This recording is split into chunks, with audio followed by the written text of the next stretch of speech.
As a deep cave explorer, you've become accustomed to the noises in the dark. You're prepared, and your mind doesn't race to the dark denizens that lurk perhaps in the darkness, but truly only exist in your mind. There is a whistling of the wind, and a rumbling of the earth, perhaps the breath of a beast, and the stomach churning of a monster that lies just behind those cavern walls. You reach for a piece of rock that covers a crack in the wall. Wait, do you hear it?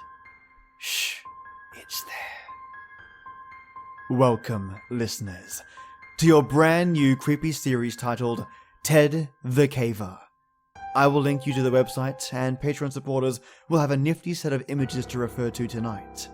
This is a big series all about a mysterious cave and the horrors that lie within. And it's a long one. It may start off a little slow, but it's a slow burn sort of story that I hope you'll all enjoy. So get rugged up, bring your glow sticks, and listen closely for any sounds that you may hear in the dark.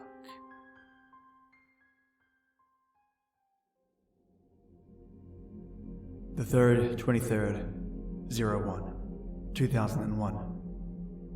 Due to the overwhelming number of requests I've received to tell about my discoveries and bizarre experiences in a cave not far from my home, I have created this website. I will outline the events that happened to me during the past few months, beginning with my journey into a familiar cave in December 2000, and ending, well, it hasn't actually ended yet. I will use my caving journal as a text to tell about my recent experience. I will give them to you as I experience them, in chronological order. I have included photographs that were taken during my many trips into the cave. I have also created a few illustrations to help the reader get a better idea of what things look like in the cave. All of the photos were taken by me, or one of the few people I went into the cave with. I want to point out a few things before I tell about the events. 1. Most of the pictures were taken with a Kodak disposable type camera. I took a better camera into the cave on 1 or 2 of the trips. Pictures on this site are all original photos and have not been messed with or enhanced, other than where noted. As a rule, I get my pictures put onto a disc at the time of developing, so I don't have to scan them later. This ensures the best digital quality. 2. I will not reveal the names of the other people involved in this experience. If you know me well enough, you probably know them already. 3. I will not reveal the location of the cave to anyone for any reason. So please, don't ask. I refuse to be held accountable for anyone's life but my own. I will refer to the cave as Mystery Cave.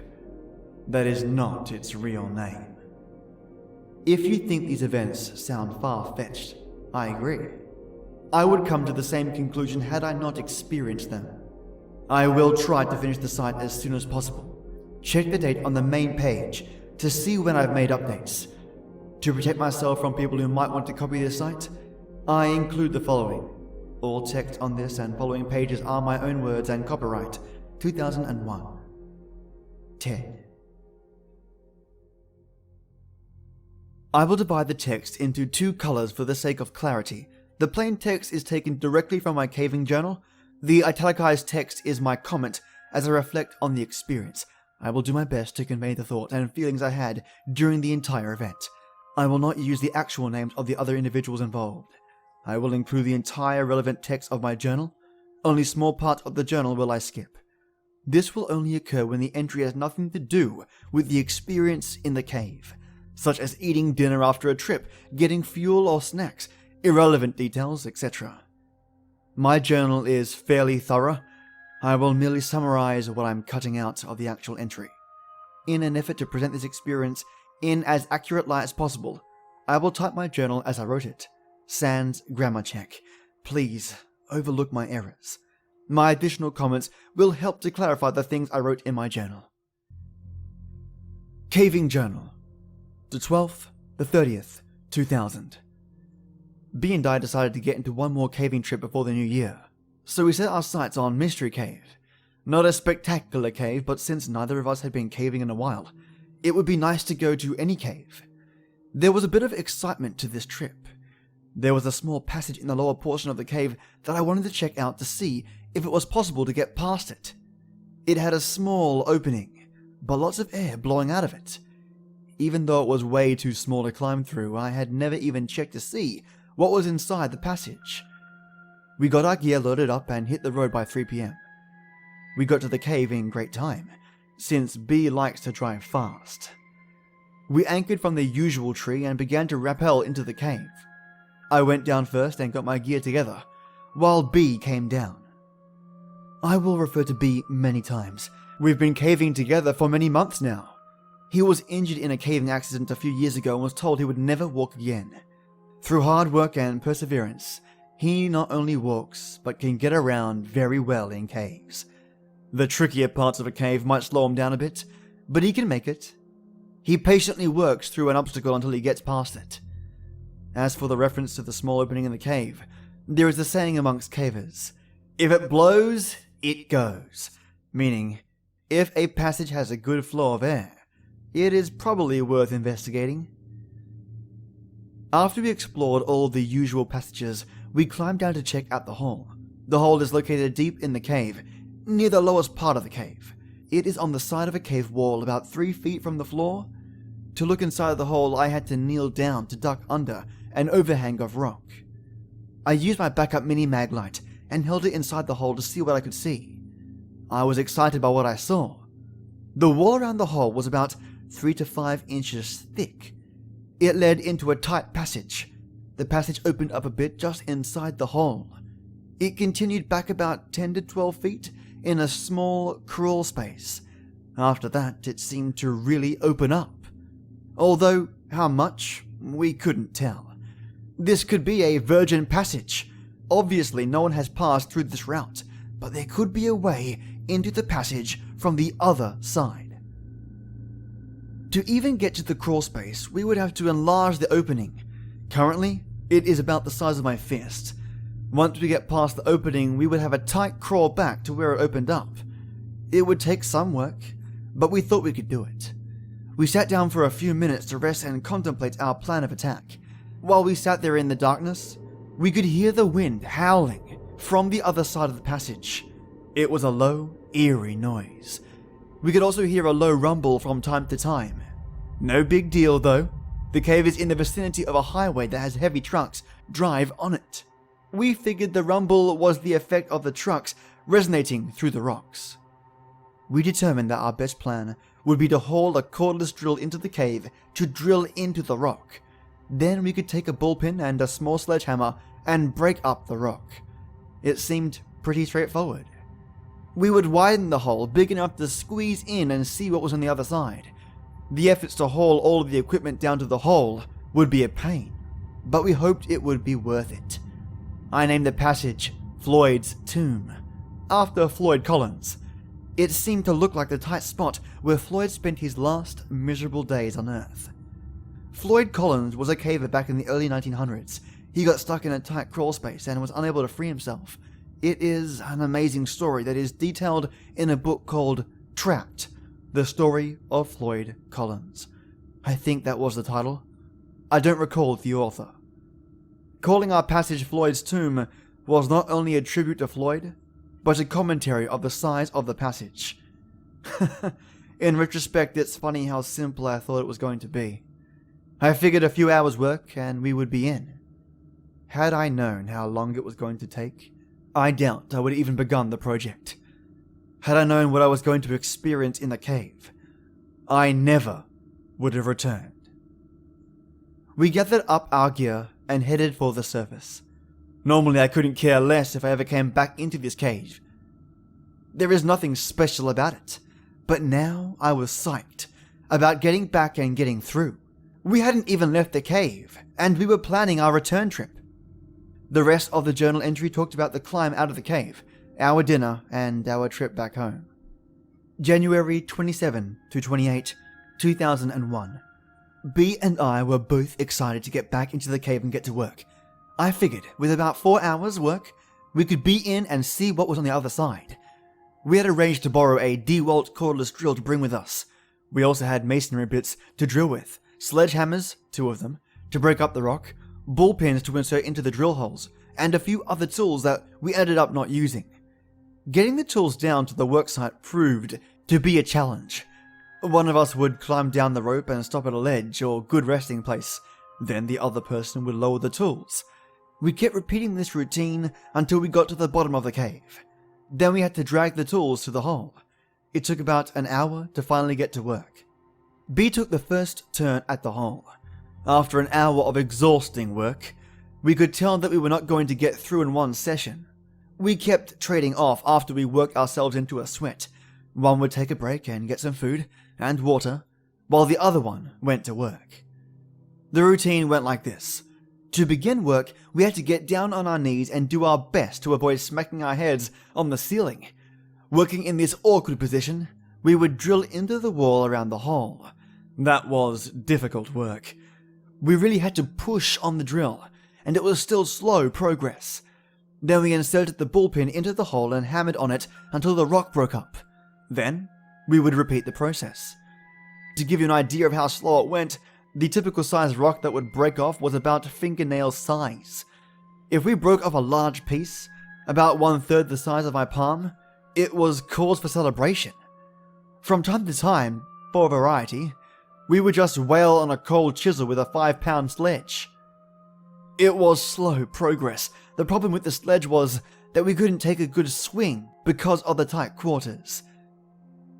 Even though we spent many hours and several trips working on the hole, we never did find a better technique for widening the hole. The drill, bullpen, hammer got the best results for our efforts. We came up with some crazy ideas for breaking up the rock, everything from TNT, never seriously considered, to haul a generator to the mouth of the cave and running an extension cord down to a jackhammer. We even thought about using liquid nitrogen to freeze the rock and make it more brittle. After a couple of hours of hard work, we realized what our limiting factor was going to be. It was about then that our first battery met an abrupt death. We had a second battery, so we swapped them out. The second battery lasted a little longer, but we hammered and chiseled a little more often and a little longer each time. Finally, after about 3 more hours of drudgery, the second battery died and we called it a night. Whew! We could tell that we had done some work in the cave, but it was not much. For the first time since we got in the cave, we sat back. Both of us took a breath. It was nice to check out the results of our hard work. Then we noticed the howling again. It seemed to be a little louder than the last time we were there. We just figured the wind was blowing a little stronger outside. What we could not figure out was the rumbling. It, too, seemed to be louder and more frequent. This time, we could not attribute the noise to trucks. The road that the trucks drove on was not very busy to begin with. At that time of night, it should be dead. Yet the rumbling continued. It seemed to be coming from deep within the passage. B said we would ask some veteran cavers what could be causing the noise. We didn't spend a long time admiring our work. We still had to haul the gear up and out of the cave. Actually, we left some of it in the cave. It was still difficult work. What made it worse was that we were both exhausted. Our original plan was to be done with the cave and hit a couple of other caves in the area the next day. Instead, we decided to crash at a nearby motel, charge up the drill batteries, and go back to Mystery Cave. My journal goes on at length about the night after we left the cave. We got a room. Dinner was excellent. I didn't sleep good despite the fact I was exhausted, etc. We both slept in, so we got a late start back into the cave. The second day working on the cave went about the same as the first.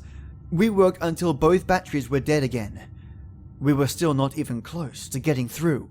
The howling and rumbling continued as the day before. I'll include a photo of the opening after our first trip.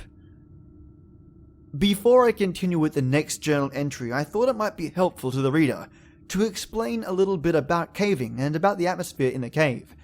As I reread and think about my description of the cave, I notice that much of the language I use in my caving journal and the descriptions or lack thereof assume that the reader has a knowledge of caving and what it is like inside a cave.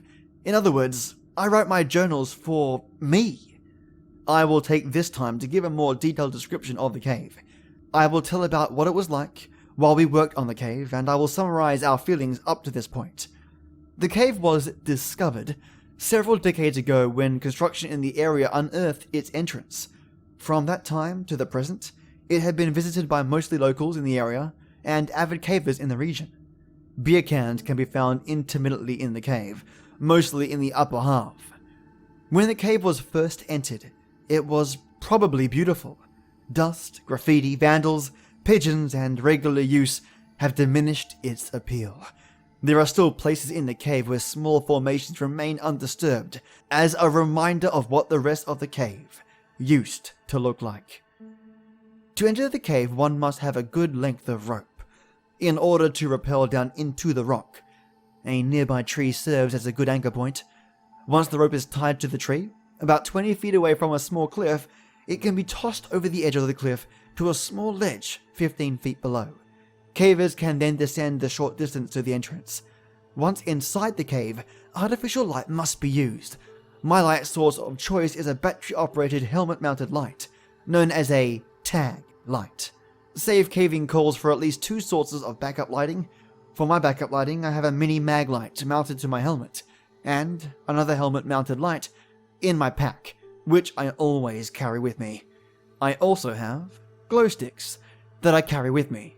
These are not considered good sources of backup light by some, but they are good to use for taking lunch breaks, and they could be used to get out of a cave if the other sources fail. After a short climb over large rocks, the caver comes to a large pit. The same rope is used to reach the bottom of the pit.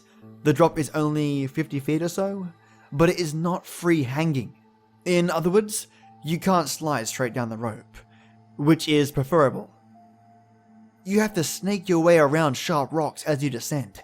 The ascent is made more difficult for the same reason.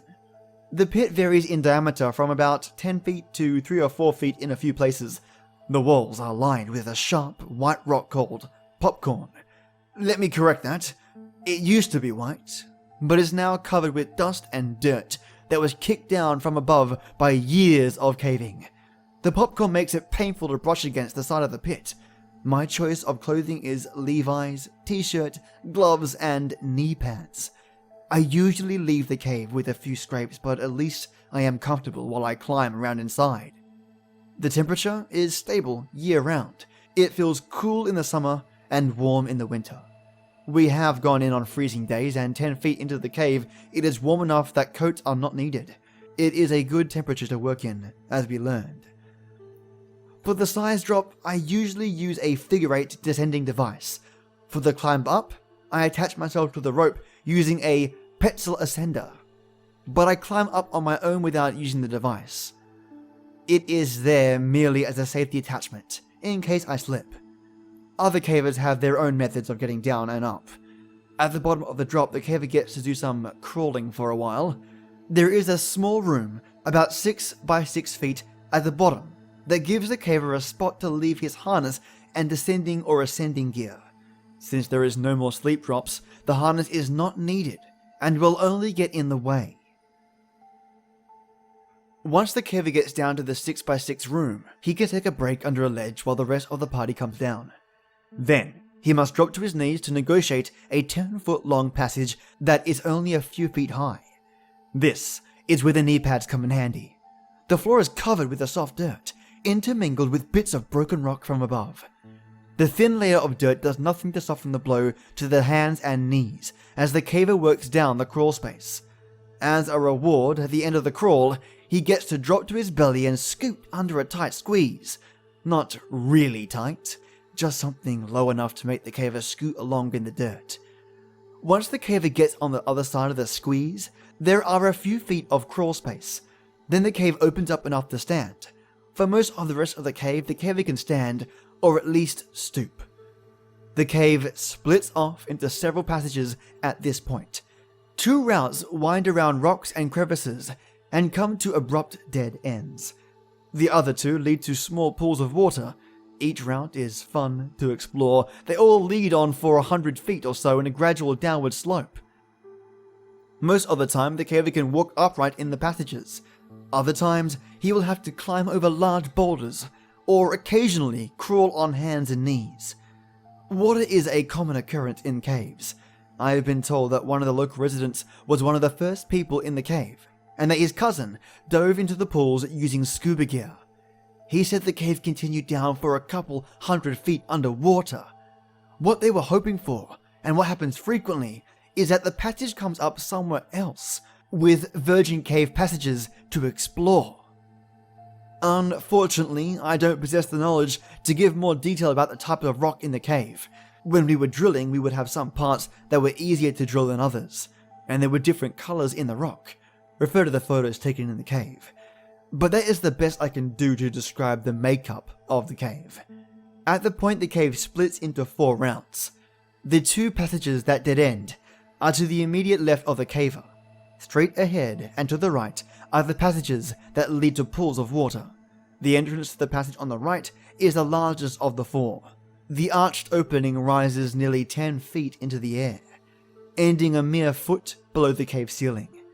As the caver enters the passage, the ceiling gradually lowers until it's about 6 feet high. It continues at the same height for the 40 feet that the passage travels in the continuous direction. This section of cave resembles a hard rock mine, its arch nearly perfect and the floor flat and easy to walk on.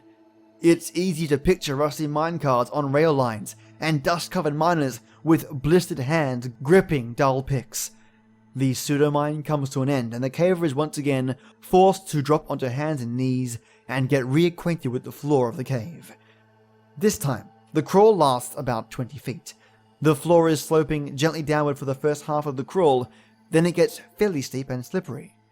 Able-bodied cavers can still climb carefully down the slippery slope. When I go with B, I carry the end of the rope that we used to get down to this point. I usually need to tie another short length of rope to the first rope to make sure he can use it to reach the bottom.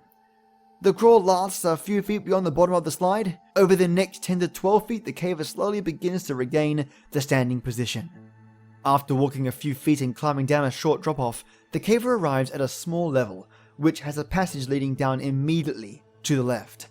The passage ends 75 feet later, at one of the small bodies of water. To the right is a rock wall.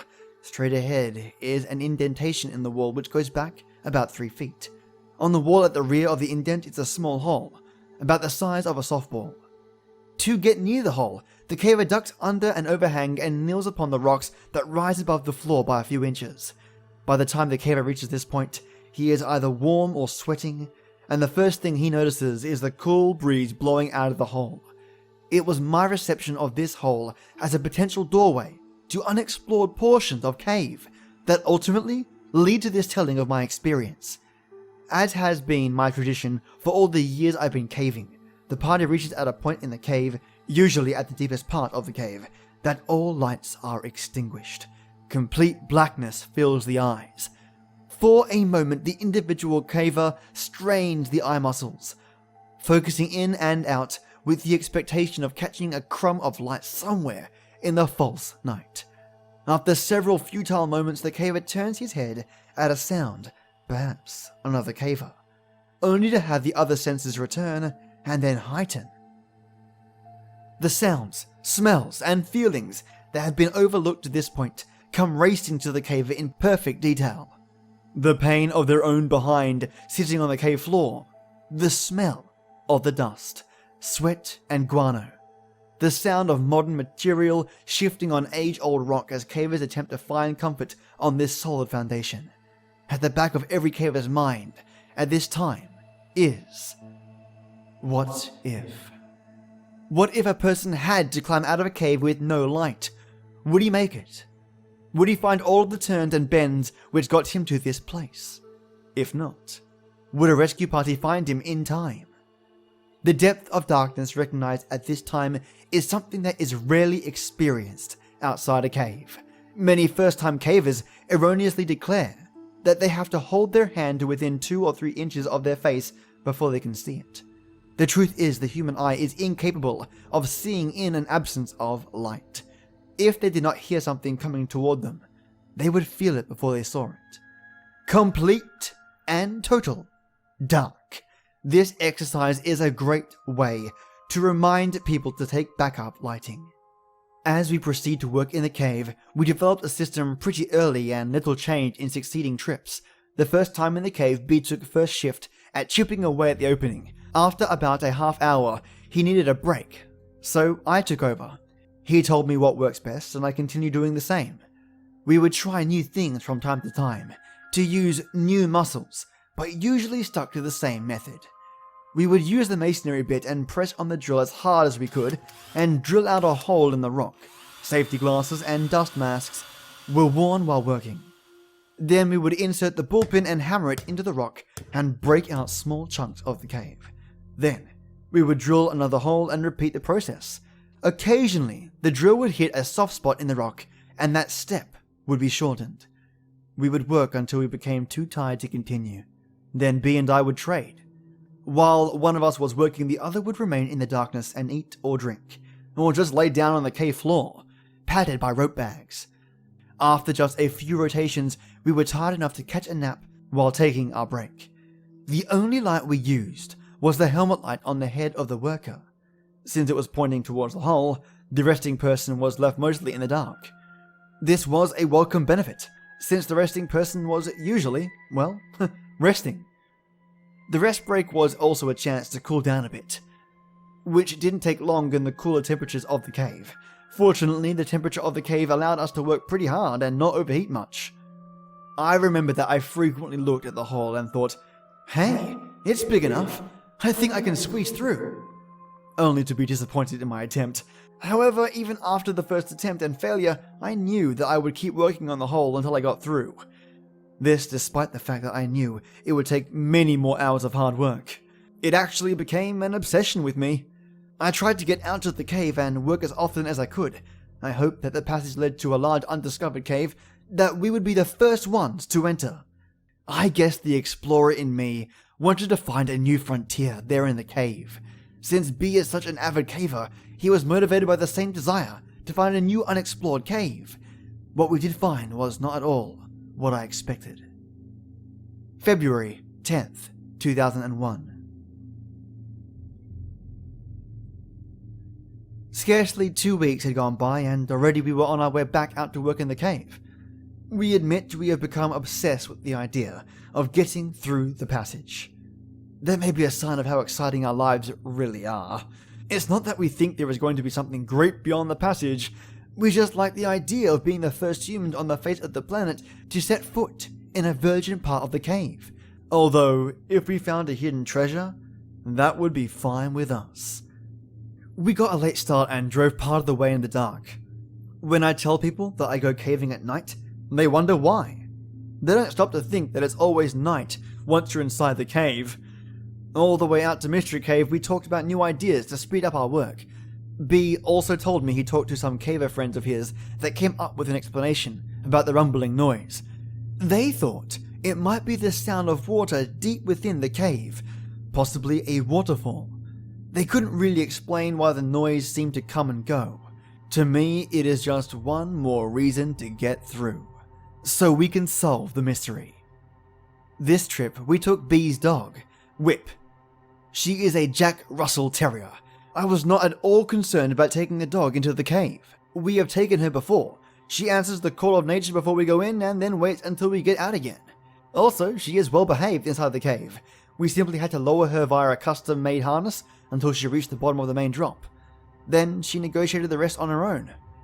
She loves to explore, but won't go out of our sight. She doesn't have a light attached to her, so she has to wait for us. Another reason I didn't mind bringing Whip along was because we planned on putting her into the small hole and see how far into the passage she would go. That might give us an idea of what is on the other side. We knew that if there were a drop-off that we couldn't see, the dog would turn around and come right back out. We thought we might have to do some work on the hole before even the dog could get through. Despite working in the dark of the night, we were able to rig up and get down pretty quickly. We didn't take as many tools as last time, plus we left some in the hole so we wouldn't have to haul them out and back in again. I did manage to get 2 more batteries for the drill for a total of 4. Also a few more masonry drill bits. Even with the dog, we made good time getting down. Then something bizarre happened that I can't quite explain. The dog began exploring as soon as we let her off the rope. She was in hog heaven, sniffing and darting about around our feet. She would run from one person to the other as we made our way back to the worksite. At the point the cave splits into 4 passages, the dog seemed to run out of juice. She just stuck right by either B or me. That seemed kind of odd. As we progressed further into the cave, she would only stay by B. She seemed edgy, like she saw something she didn't like. As we approached the short drop-off before the hole, she stopped and would only come further after we coaxed her. The hair on her back stood on end. Finally, as we got to within 20 feet of the hole, she began to whimper and hide behind B. Her tail was between her legs, and she was cowering down on the ground. Strange. I have seen her square off with dogs twice her size, but now she acted as if Satan herself was lurking in the darkness. I figured there must have been animals that used the cave as a home, and Whip smelled their scent. Too bad it upset her, because there was no way she was going into the passage. We decided that with this new development, the nervous dog, one of us would work while the other stayed with the dog, a few feet away from where we normally rested. We got right back into our routine of drilling, hammering, etc. With our extra supply of batteries, we were able to really push hard on the drill and not have to worry about using up the batteries. This did not make our work any easier, but it did speed things up a little bit. Progress was still slow. But I didn't really mind, though. My journal goes on for a while about the progress we were making. The entire time we worked, Whip did not move. She just lay there on a rope bag, shivering. She would whimper from time to time. One thing I didn't think about at the time was that she would not take her eyes off the hole. We should have been more observant of this intuitive animal. We were on our 4th battery when the second bizarre thing happened to us. B was working.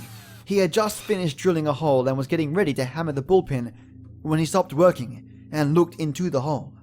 I was kicking back, almost asleep, and hardly paying attention to B. He had a light by his side to illuminate the work area.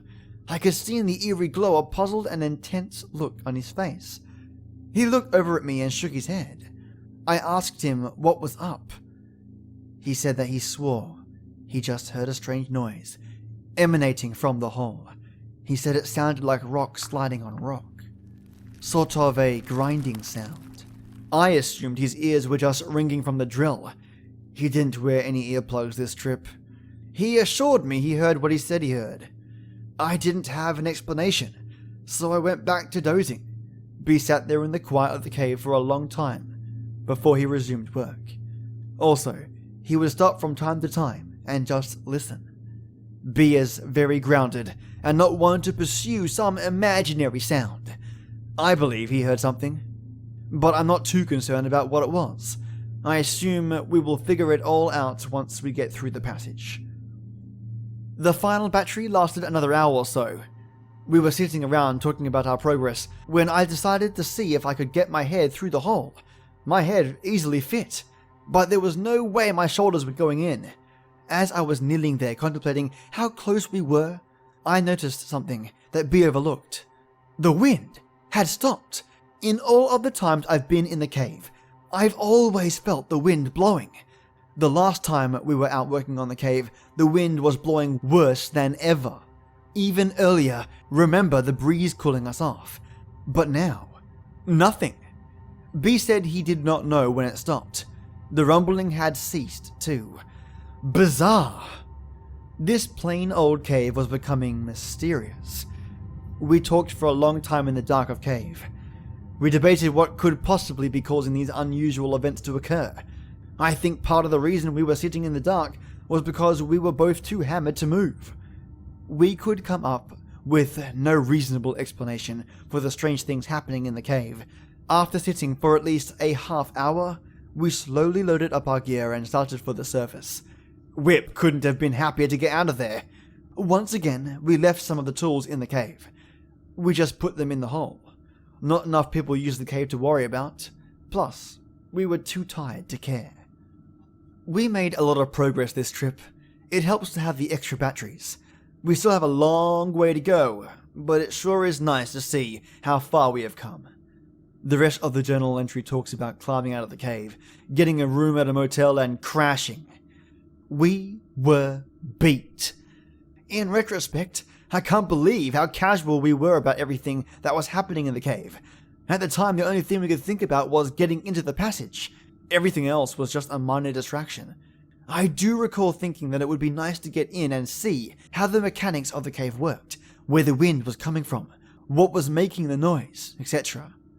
Now, weeks later, I think of my ignorance and naivete. And shiver.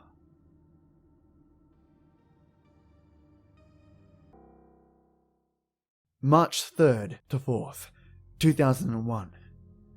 It took us 3 weeks before we got back to our mystery cave again. Our attitudes have changed a bit since we first started the project. In the beginning, we looked at the whole thing as a fun adventure. Since the last trip out, we found ourselves taking a more serious approach. On the drive out this time, our conversation was a little more subdued than before. We hadn't talked much since the last trip, not for any reason but scheduling conflicts. Instead of discussing ways of getting through the passage, we found ourselves talking about rational explanations of what had happened. Neither one of us had any ideas that would explain the unusual occurrences we experienced on the last trip. We were amused to find out that none of us had talked much about the trip to other people. That is a complete reversal from the other trips.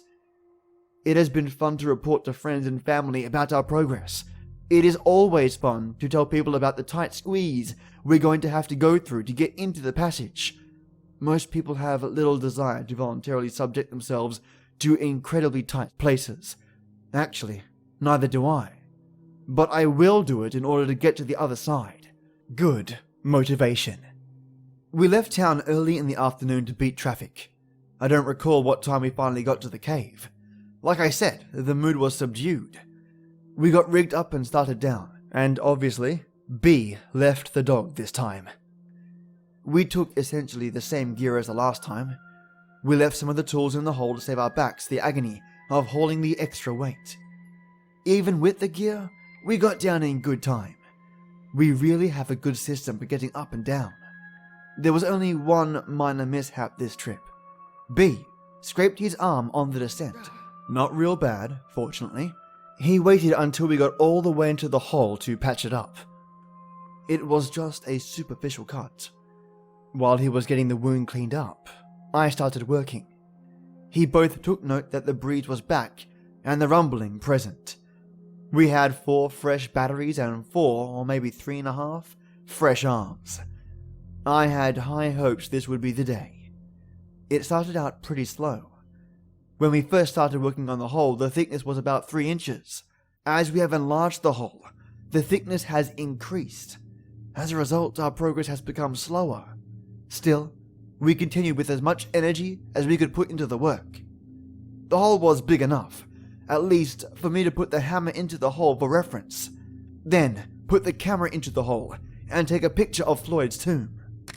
It's been nice to see the pile of broken rock below the hole get bigger and bigger. We have both realized that we are just going to have to put in a certain amount of work in order to get through, so we just got down to business. We don't usually talk much while we work, since one of us is making a lot of noise with a drill or hammer. Break times are used to chat momentarily about whatever topic pops into mind. The breaks take place whenever the guy that's working decides to switch roles. We both put in some pretty good work sessions. I have a little more stamina than B, but he gets just as much done in a shorter amount of time, due to his upper body strength. We still celebrate the small victories we encounter along the way. Whenever a section we've been working on crumbles, we cheer. On the rare occasion that a fist-sized rock falls from the entrance, we whoop and holler. That's one small chunk of earth that no longer separates us from whatever lies on the other side. I still harbor the fantasy that there is a hidden entrance to the other side of the passage, and years ago Spanish explorers hid their treasures in the cave and sealed up the entrance, and it has remained untouched until we find it. B has a more realistic, although more mundane theory. He figures there is more cave on the other side. We'll see who is right.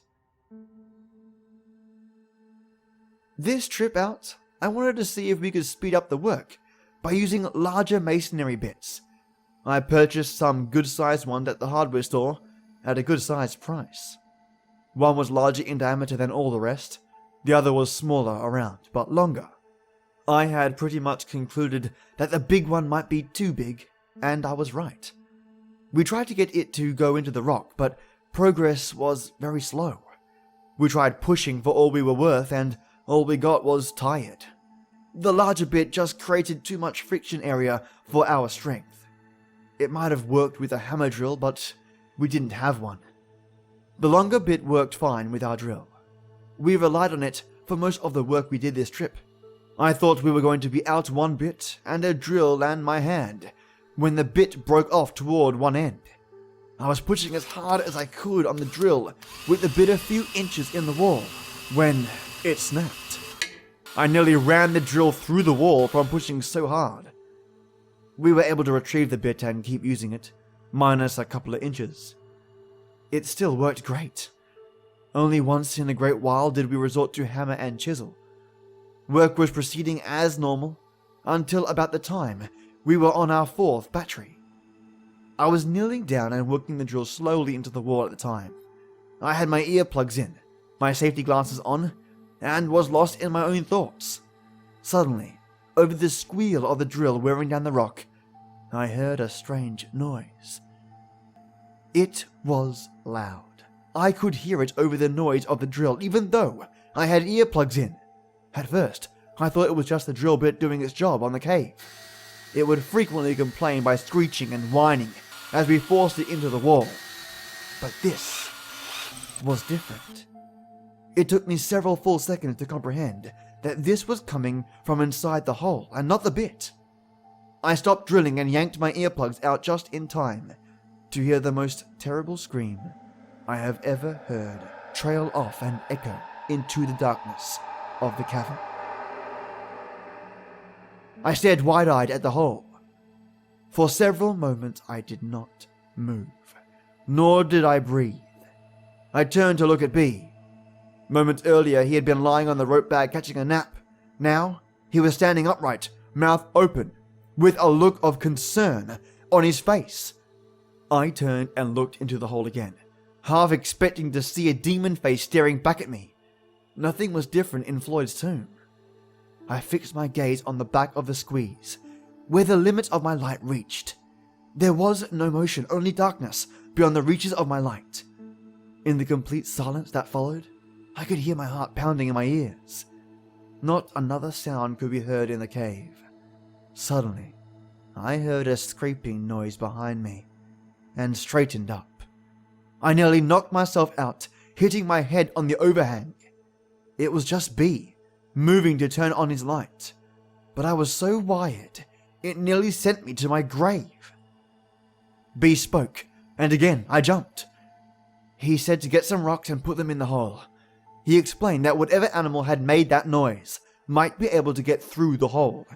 I immediately grabbed a few rocks and hoisted them through the opening. Using the handle of the sledgehammer, I slid the rocks as far back into the tunnel as I could reach, creating a wall between us and the other side. Since the squeeze is so small, it didn't take long. The entire time I was doing this, however, I was thinking that the noise certainly did not come from an animal. I didn't know if B really thought it was, or if he was just trying to convince himself. I didn't say anything to him about what I thought. From the time it happened to the writing of this journal entry, or 2 days later, I have tried to come up with some possible sources for such noise. To describe it would say it sounded like a cross between a man screaming in fear and a cougar screaming in pain. It sounded like it came from the hole and was roughly 100 feet away. The horrific noise reverberated through the cave and through my ears. B estimated the scream lasted 8 to 10 seconds. My best guess is about 5 seconds. 3 seconds while I was drilling, 1.5 seconds to drop the drill and yank the earplugs, and half a second of sheer terror. It's difficult to tell how much time passes when you're listening to a solo from the depths of Hades. After I filled the back of the passage with rocks, we just sat there, listening to silence. My breathing was a lot more rapid than usual. Neither of us spoke for quite some time. Finally, B suggested we get back to work, but to keep an eye out for movement in the hole. We put a light in the back of the tunnel that would shine through Floyd's tomb. It was only at this point that we realized the wind had stopped again, and the rumbling could no longer be heard. To say I was nervous would be an understatement. I didn't say anything to B, nor him to me. Back to the drilling. B took over the work, which was fine with me. I wasn't exactly worn out, but I didn't mind being further from the hole. B would stop from time to time and listen. I just sat, watching him, with my light on. I wasn't close to the entrance to the hole, but I still found myself looking behind me, down the passage, to the still water. Every time my light would cast an unusual shadow, my heart would jump. My imagination was running wild. Oddly, B seemed less concerned about the strange noise than me. After a short time, he seemed to be focused entirely on getting through the passage. I was still straining to listen above the sound of the drill. I heard nothing but the now familiar sound of carbide on stone. As I contemplated the possible scenarios which might play out on the other side of the passage, I found myself strangely getting somewhat excited again about getting through. It might have been fatigue taking its toll on my mind, or the thought of something valuable on the other side. My thoughts were broken when B let out a yell, possibly a cuss word. He said the drill battery was dying, but he hadn't quite broken off the large section he was working on. He set the useless drill aside and picked up a hammer and bullpen. He started wailing away at the hole created by the bit. After nearly 10 solid minutes of hammering, he sat back against the rock, sweating and nearly out of breath.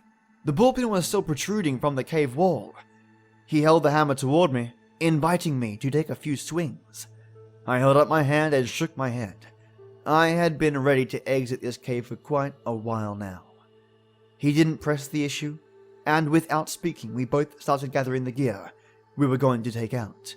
Once again, we stashed some of the tools in the passage. I was first to start toward the top of the cave. Several times I had to stop and wait for B. Not because he was moving slow. I was just more than eager to get out. Few times have I felt better than that night, stepping out into the chilly night air. My journal talks about the rest of the evening. Our dinner, our decision to get a motel and come back the next day, our lengthy discussion on the strange sounds we had heard, another medicore night's sleep. I cannot believe that we were so willing to get right back into the cave after hearing the scream.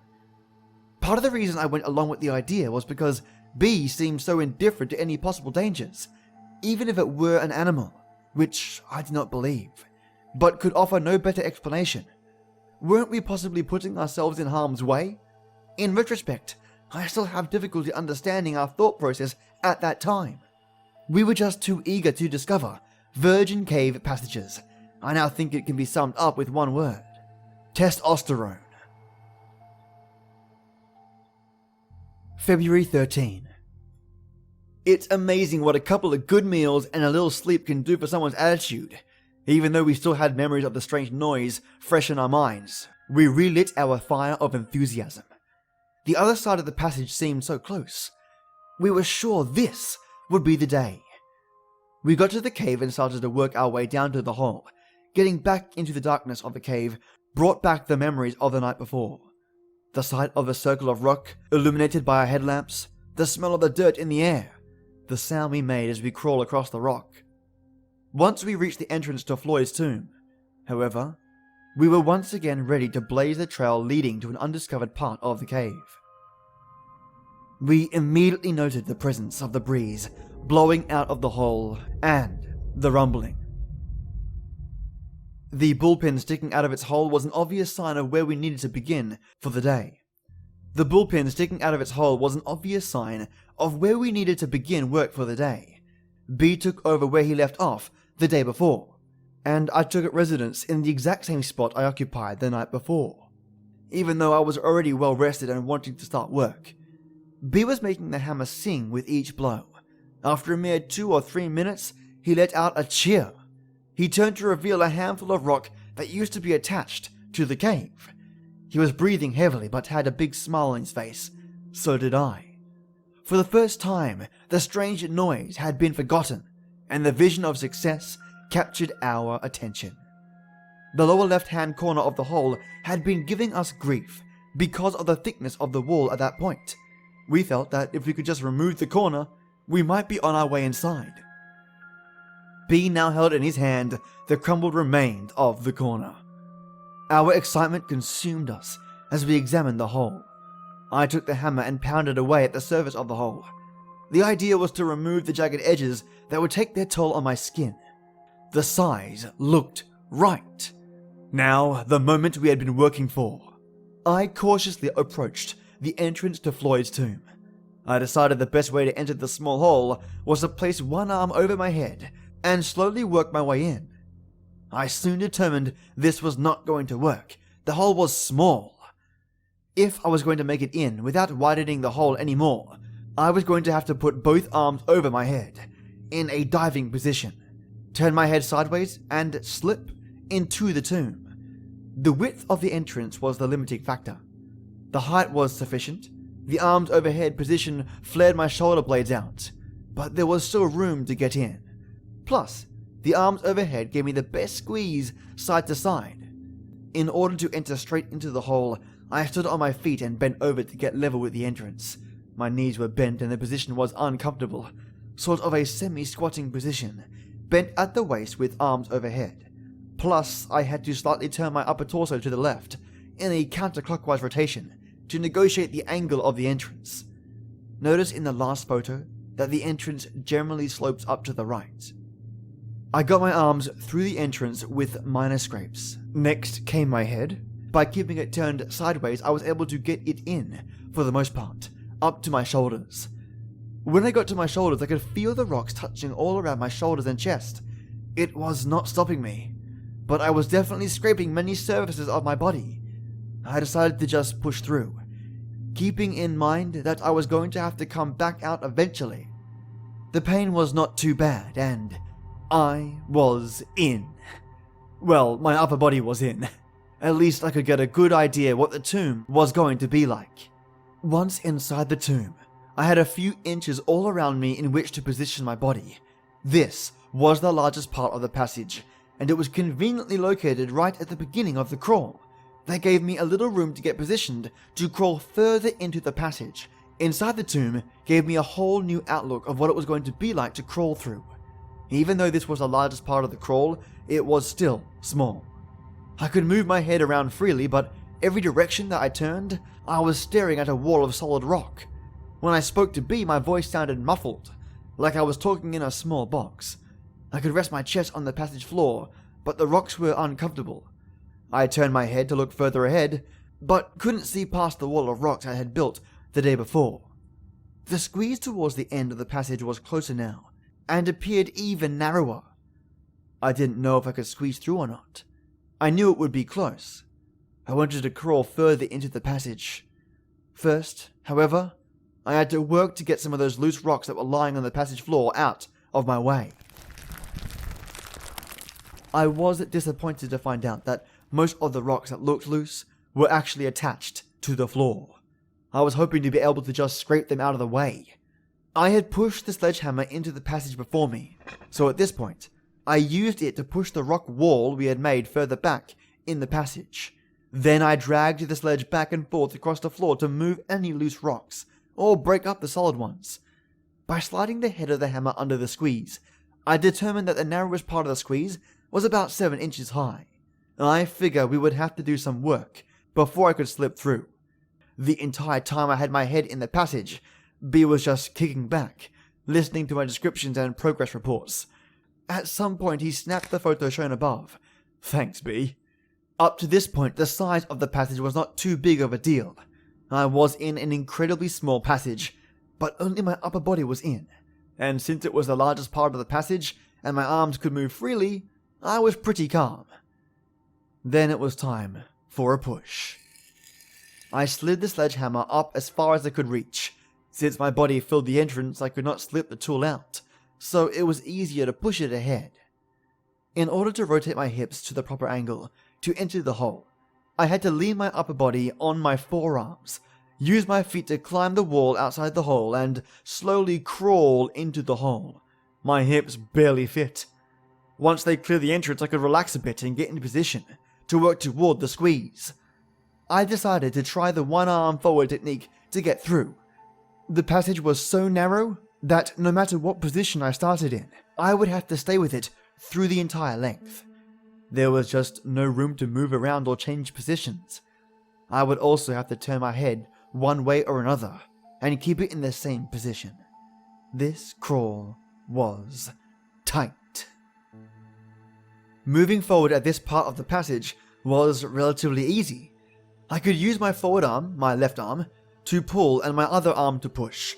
At the same time, I would wiggle my body, trying to arch as much as I could to keep my chest off the rocks. I tried both ways, and determined that a small flashlight in one hand would be nice. Then I could shine it ahead and get a better idea of what I was about to crawl over. This was a difficult maneuver, because I had to look overhead, since my head was turned. It became immediately obvious that we were going to have to do more work removing rocks from the passage floor. As I moved along the surface, I was constantly scraping my chest on the rocks. They were sharp, and it was painful. Occasionally, I would cause a rock to slide along under my chest and actually wedge me between it and the top of the passage.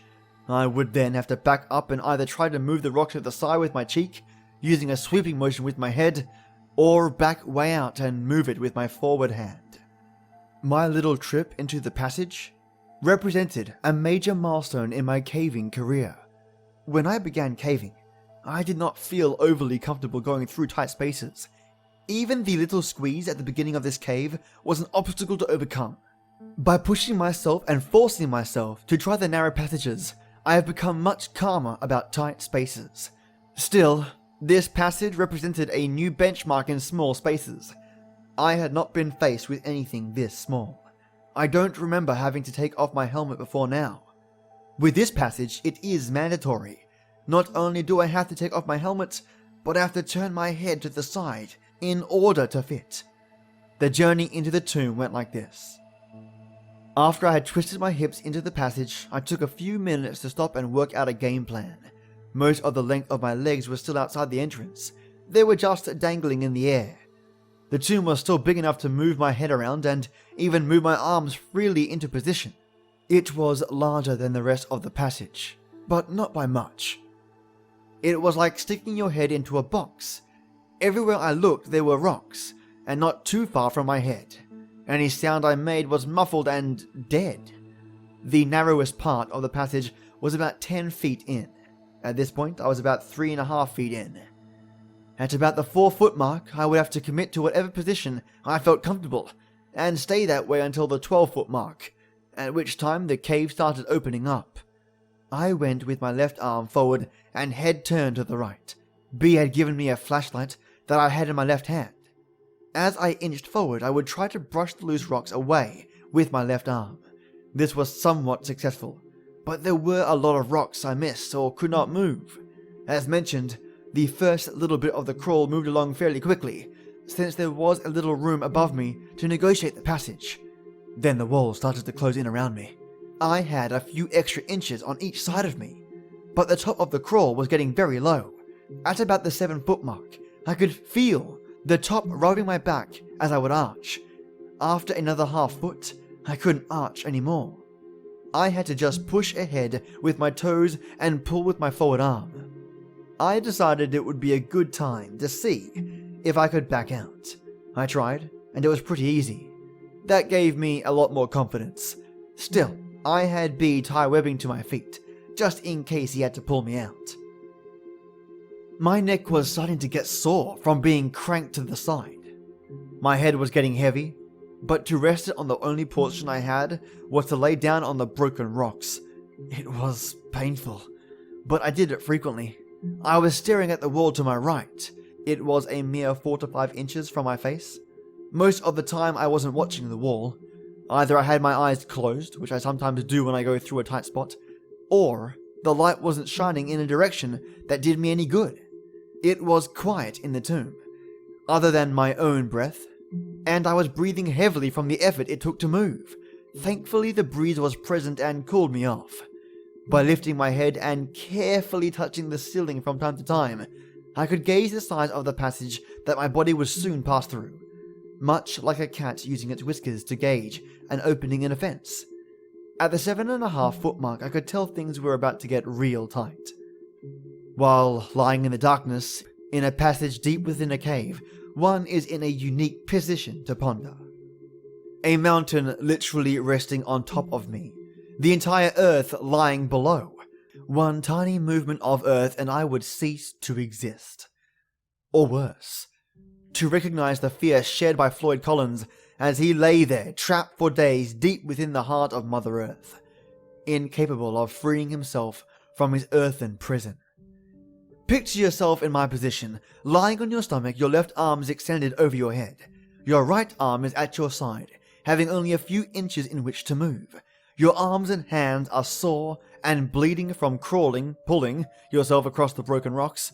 Your entire body is resting on those rocks. Your neck gets tired of holding your head off the rocks, so you gently rest your cheeks on those rocks. Once you start again, you have to push with your toes to scoot your body forward, sliding across the rocks. After moving a few inches, you are breathing hard and have to rest. As you inhale, you can feel your back pressing hard against the top of the squeeze. It takes several minutes before you recover enough to press forward. The entire time you are lying there, you think about how you are going to get back out. And what if? Well, that's pretty much what I was going through at that point in the passage. I decided that this would be a good time to throw in a photo of the squeeze. This photo was actually taken on a different trip, but it follows how tight things were at that point in the passage. Notice my head turned to the side, not by choice, and you can see how I would rest my cheeks on the rocks. You can also see how difficult it is to look ahead of me. My arms are pinned to my side. I later determined that would be the best position. There is virtually no space between the top of the passage and my back. Tight. Not for the claustrophobically inclined. When I reached the point where my back was rubbing, and I could feel with my head the passage was not getting bigger, I knew I was most likely not going to get through. Still, I decided to give it one more push. If I had been in this position a year ago, I would have been in a state of panic, but not today. I was pretty pumped. I took a few minutes to rest, then I went for it. I exhaled completely. All of the air in my lungs. This caused my chest to collapse enough to scoot forward a few inches. Because it takes so much effort to scoot, I only went a few inches before I had to stop and breathe. As I inhaled, my chest pressed hard against the floor and my back against the top. And it took a little longer to get my breath back. Unbelievably, I did it again. Exhale, scoot, rest. Again. Only a few inches. Repeat. I took a few extra minutes to enjoy this position, pinned in this small passage. Wow. I could not believe how relaxed I was. I tried one more time to exhale and scoot. My back was rubbing too much to continue. Despite the failed effort, I was psyched. I took several long minutes to lay there and recover from the effort. B had been encouraging me the entire time. It was fun to hear him cheer as he saw my shoes go deeper and deeper into the hole. Backing out was not too difficult, but did take some work. I encountered the same obstacles as when I went in. After I wiggled my hips out of the hole, which took some time, I had trouble getting my shoulders out. Both arms were overhead at this point. My shirt was getting caught on the rocks, and my shoulders were brushing the sharp rocks. After struggling to find a good position, I gave up and just pulled my upper body out. Scrape! My shirt pulled up over my head, and I had some nice scrapes on my shoulders, but I didn't care. To me, this trip was a success. I had pushed myself beyond what I thought was possible. I kneeled at the entrance and looked into the narrow passage I had just been in. The rock wall was now at the 11-foot mark. I had pushed it a little with my forward arm. The smallest point was at the 9-foot mark. We were close. Between the work and the excitement, I was tired. I just sat on the rope bag, grinning. Whew, what a trip. The rest of the journal entry talks about the usual. Our climb out, dinner, the trip, home, etc. On our way home, we brainstormed and came up with some ideas that would help us get through. We both invented some tools to remove the rocks on the floor deep within the passage. We were both very excited by this trip. I, from pushing my limits in the cave, and B, from his success in climbing out of the cave. This was the first time he was able to climb all the way out without the help of climbing devices, nor my help. It was a personal success that showed the progress he has made since his accident. Pretty cool. I remained amazed that we could so easily forget the terrifying moment we experienced just the day before. All had been forgotten, with the strange noise being blamed, in our minds, on some rational, harmless explanation. April 7, 2001. Prior to going back out to Mystery Cave again, we spent a lot of time preparing. We made a squeeze box, which is a wooden box, the opening of which can be adjusted in size. We could then crawl through the opening and measure to see how tight of a squeeze we could fit through. From that, we were able to determine that I need about 8 inches in height to get through the smallest portion of Floyd's tomb. This meant we would have to scrape out about an inch from the floor of the passage.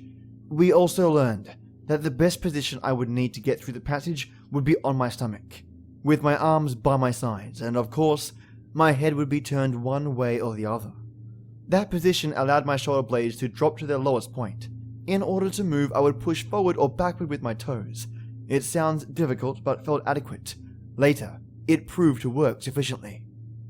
The second thing we did to prepare was to construct the tools we invented to work with in the cave. I came up with a clever way to chip away inside of the passage without having to climb inside.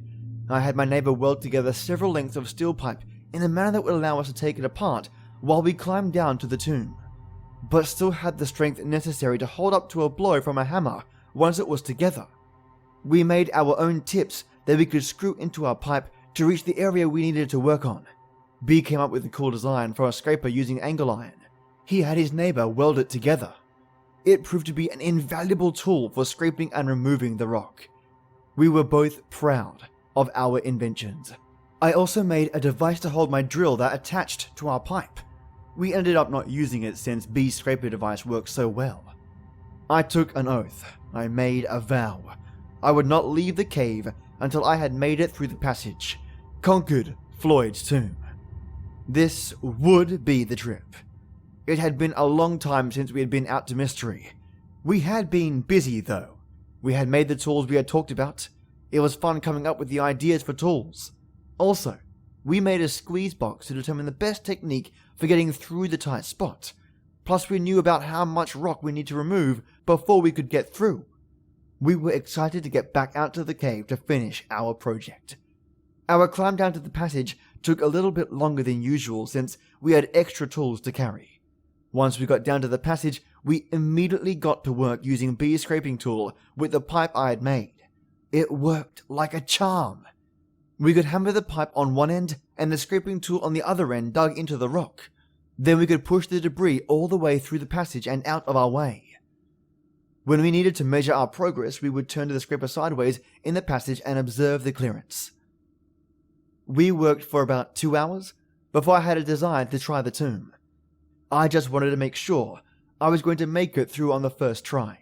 B made one more sweep on the passage floor, clearing any loose rocks from where I'd be crawling, and pushing the wall we had made to the back of the squeeze. I made preparations for the crawl by fashioning duct tape suspenders to prevent my shirt from sliding around while sliding across the rock. I went with a flashlight in my hand, and though my hand would be at my side, I knew I would need it once I got through. As an expression of faith, I did not tie a rope to my feet. I was confident I was going to make it. Finally, I made the attempt. Although I didn't mention it in my journal, we did notice the breeze was back, and the rumbling present. Since we didn't do any more work to the entrance, I had to go through the same dance routine to even enter the passage. Once I got my upper body through the hole, I shined the flashlight ahead of me to work out a plan of attack. The passage didn't seem any bigger than the last I was there, but most of the work was done deeper in the squeeze. I paused for a few minutes, then twisted my hips to get my lower body in. I slowly inched forward as my entire body slowly filled the passage. Before I was completely in, I got into position for the push. I dropped both of my hands to my side and turned my head to the right.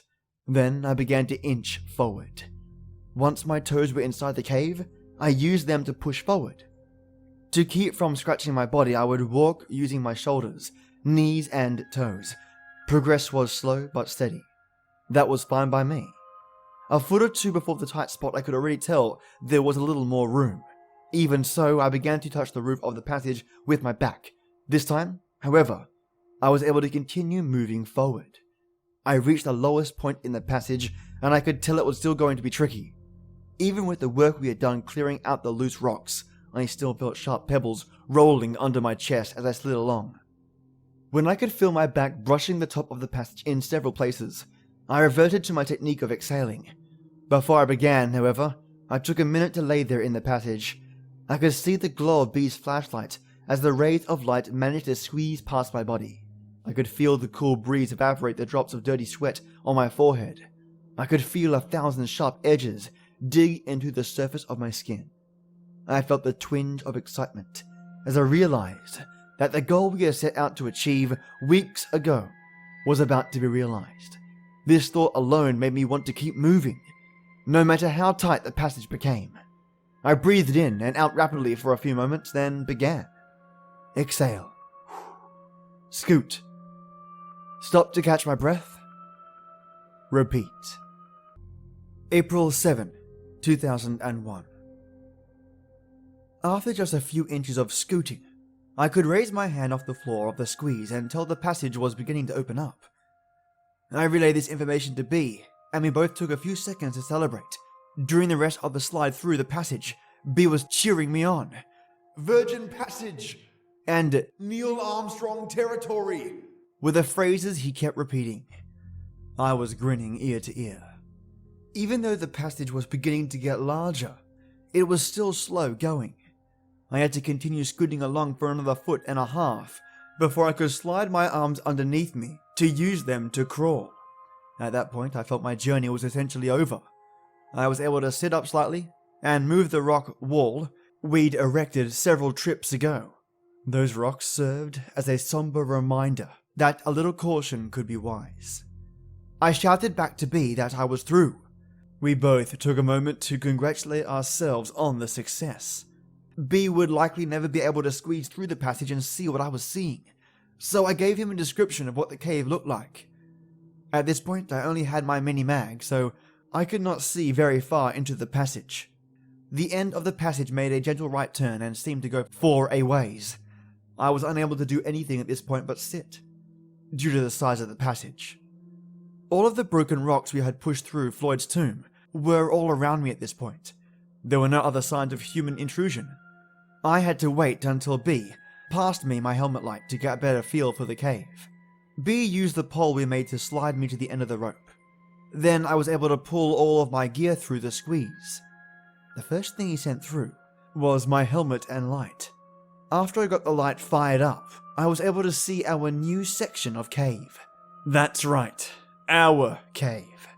It was an exciting experience to see the results of hours of hard work over the course of several weeks. At this point, we still had no idea what the cave had to offer.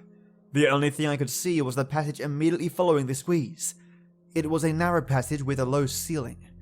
I would easily be able to get through it, but I would have to crawl. I began taking pictures so I could show B. I asked B how far he thought I should venture into the new cave, in light of the strange events that had occurred. For the time, he, too, toned down his enthusiasm as he recalled the noises. He slid the pipe through the tomb with a loosened tip on the end, He said I could use it as a weapon if I ran into an animal or... well... He also told me to make sure we could hear each other as I progressed into the cave. Even though we were at least thinking of the possibility of running into trouble, we never really considered the fact that if I got into trouble, B would never be able to rescue me. And in fact, no one would be able to get to me for many hours. If I were in serious trouble, as in hurt, there was no way anyone would be able to get to me in time. But, symbolic of the whole experience, we were focused on our goal, and not the potential dangers we faced. So far, we had dodged the proverbial bullet. So far. I strapped on my gloves and knee pads, grabbed my camera, and began my adventure. I crawled through the passage pictured above, which was about 20 feet long. At the end of the crawl, the cave bent slightly to the right. I would have to climb up a gentle slope, but then I would be able to stand by the end of the next section of cave. The next section was about 40 feet long. In addition to having a higher ceiling, the walls were a little wider than the section I just crawled through. Both sections were relatively straight. The floor was covered in rock, which crunched as I crawled, and then walked across it. The walls were basically the same as much of Mystery Cave, except pristine. It was obvious no one had been there before me. Upon closer examination of the walls, I found two delicate types of formations. The first resembled several chunks of grated cheese tied together on one end, with the rest of the cheese just flopping down. The second formation was just tiny strands of rock, thinner than human hair. It looked pretty cool. I found several examples of both kinds of formations. I was not even through the second section of cave, and I could barely hear B. Cave passages are not very acoustically friendly. I shouted to him that I would go for half an hour then return. He said that would be fine and to be careful. Be careful, mate. Then, I proceeded to explore some more. I could walk nearly upright at this point. I was on the third straight section of the cave when I discovered a crystal formation on the wall to my right. It was in several layers on the wall, resembling clear candle wax that was allowed to melt and drip down the wall. There were several small stalactite-looking formations formed by these crystals. The longest was about 4 inches in length. There would have been one much longer judging by the size of the base, but it had broken off. I looked to see if I could locate where it ended up, but I couldn't find it. The passages continued on for another 100 feet or so, before the cave opened up a little. It was at the end of a short straight segment of the cave. At the very end of the segment, the cave made a bend to the left and opened up into a room. Just at the point where the room began, there was a round rock that appeared to be leaning against the wall. This seemed odd, but singular formations are common in caves, so it is by no means unique. I had crawled and stepped over several large chunks of rock that fell down from the ceiling, but this one was more round than the others. Once past the rock, the room opened up to a height of about 15 feet. It was about 15 feet in width and about 30 feet in length. At the far end of the room, there was another passage leading straight out. As I entered the room, I had an eerie feeling. It was like that old saying that you feel like you're being watched. Once again, the excitement of the new find faded, and the memories of the mysterious side of the cave crept back into mind. Suddenly, I felt very alone. Fortunately for my ego, I was nearly out of time, and had to get back to B before my half hour was up. I took several pictures of the room. I was going to just get a feel for how long the next passage was when something caught my attention. On the left side of the room on the wall, at about eye level, I discovered what appeared to be hieroglyphics. It was a single drawing that almost appeared to be just part of the rock coloration. It looked like very crude representations of people standing below a symbol. I was pumped. This meant that there had to be another entrance to this cave. Even if the entrance was closed or blocked, it might mean an opportunity to open it and get B into the cave. I took another look at the drawing to make sure I could describe it to B. Then I took some more pictures and headed back to B. When I got back to the squeeze, I could barely talk fast enough to let B know everything I had discovered. He was just as excited to hear about our newly found treasures. As we debated what our next move would be, I began to send my gear back through the tomb to B. I told him it would be best if we got someone else to come back with me, in case something happened. He agreed. Once I got all my gear through, I was faced with the wonderful task of having to negotiate Floyd's tomb again. Theoretically, a person should be able to get out of a passage he just crawled through by simply reversing what he just did. If he contorts his body a certain way to get in, he should be able to get into the same position to get out. In practice, this may not prove to be possible or practical. Such was the case with the tomb. I determined in advance that I would attempt to go headfirst back through the squeeze. I knew I could definitely make it by going feet first, but that would mean backing up all the way through the tomb. That would take a longer time and be very exhausting. My only concern in going headfirst was when I got to the end of the squeeze. I would have to get through the hole we had just made without the benefit of being able to twist my body. Oh well, I chose to go headfirst and deal with the exit when I got to it. I started into the squeeze very close to the tight spot, so at least I would have it over with soon. It turned out to be tricky getting through. I had to shift my hips to the right a little to get through, but I just kept plugging away at it. My hands were once again by my side, my head was turned to the right, and I was scooting with my toes. And once again, I was using my head as a gauge to tell me when I was at the tight spot, and also when I was past it. I seemed to get tired a little quicker on the way out. Must have been from all of the work we had done to get through. It was a little over halfway through when something bizarre happened. I was laying there, taking a brief break, when I heard a sound deep within the cave. It was the faint but distinct sound of rock sliding on rock. My blood froze in its veins. I couldn't move. I just lay there, straining to hear the sound again. Nothing. I quickly began to scoot toward the exit. I didn't mention the sound to B, but I did recall one of our earlier trips when B said he heard the same thing. The task of getting out of our hole turned out to be as painful as I thought it would be.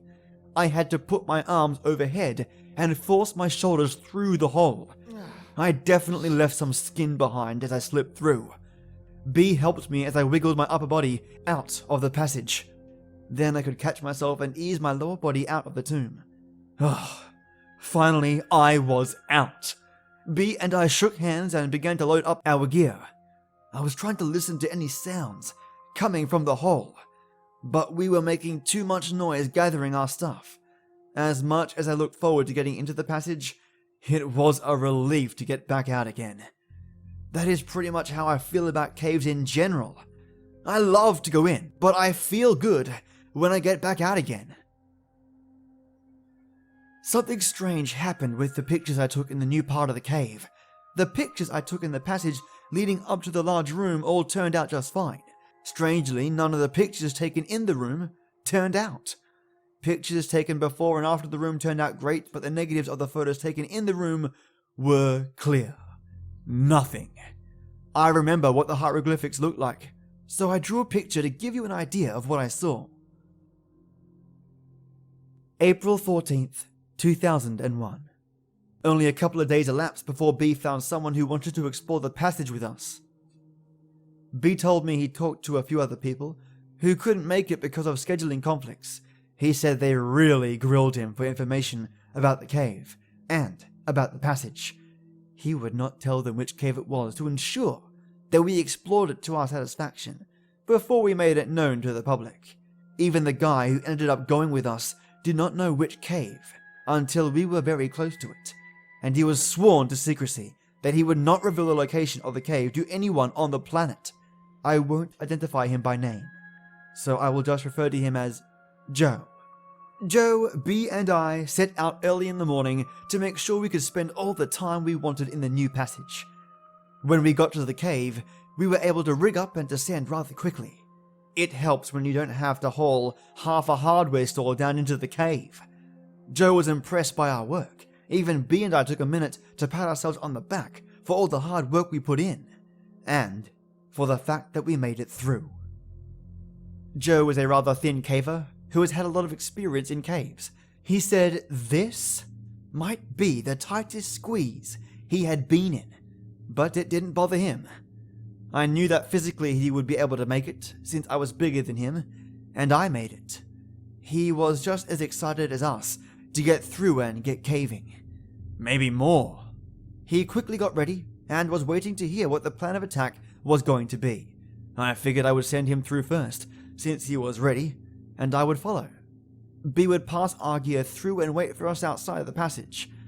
B would give us 2 hours to return. That was nice of B to go down into the cave and babysit us. It does get boring sitting there in a cave. Now, with our plan set, we were ready to roll. It was perhaps irresponsible of us not to tell Joe about all of the unexplained events that occurred in the cave until after he had gone through. But what exactly do you tell someone? How many of the weird things did we have to reveal to him? We did not feel that we were in any danger, or we would not go into the cave ourselves. So, we did not tell him anything prior to him entering Floyd's tomb. Of course, when we did tell him afterwards, it was too late. I couldn't believe how easy Joe slipped through the passage. He said it was tight, but it sure didn't look like it. Once he got in, we passed him his gear. Then I started in. Even though I knew that I could fit through, it was still a slow trip through the tomb. You can only go so fast when you're scooting with your toes. When I reached the tight spot of the squeeze, I had Joe snap a picture of me. I thought it would make a good photo. Once I got through, B started to relay my stuff to me. Then, disaster struck. I had gone all the way in, and turned around to pull my gear through. I had to kneel down and still crouch down low. I had just got my helmet, ironically, and light, and was turning around to feed the rope back to B, when I smacked my head on the top of the passage. Human skull versus solid rock. Rock won. I told B what had happened, so he sent my first aid kit through. I was bleeding, but even worse, I didn't feel too good. I patched myself up, then told Joe I didn't think I'd better continue. He looked like a little kid who was told that Christmas would be cancelled. Although I didn't like the idea of him exploring the cave without me, for selfish reasons, of course. I wanted him to at least see part of the cave for making the trip out there. I told him how far to go and how long it would take. Then I sent him on his way. As I lay there, I could hear him crawling into the darkness. His light disappeared after the first turn. I rested a minute or two, then began my journey back through the squeeze. It was disappointing to get all the way to the cave, and then not be able to explore it to its end. Actually, it's killing me inside. After I got through Floyd's tomb, which was painful, I sat down and munched on a Cliff Bar with B, and I chatted. I told him I would pay for a motel room if he would stay overnight. Then we could see how I was doing the next day and make another attempt at the cave. I felt goofy for having smacked my head on the cave wall. B said he was willing to give it another try tomorrow. He was just as anxious to put some closure to this cave. As long as Joe would stay overnight, we determined to wrap things up the next day. Once this was settled, we just sat back and enjoyed the darkness. We could hear no sounds coming from the passage. The silence reminded me of the scraping noise that I heard last time we were out there. I brought up the subject with B. Since I had not explored the cave completely, I could not offer any explanation of what could be making the scraping noise, or the change of the wind strength, or the rumbling, or that terrible scream that we heard.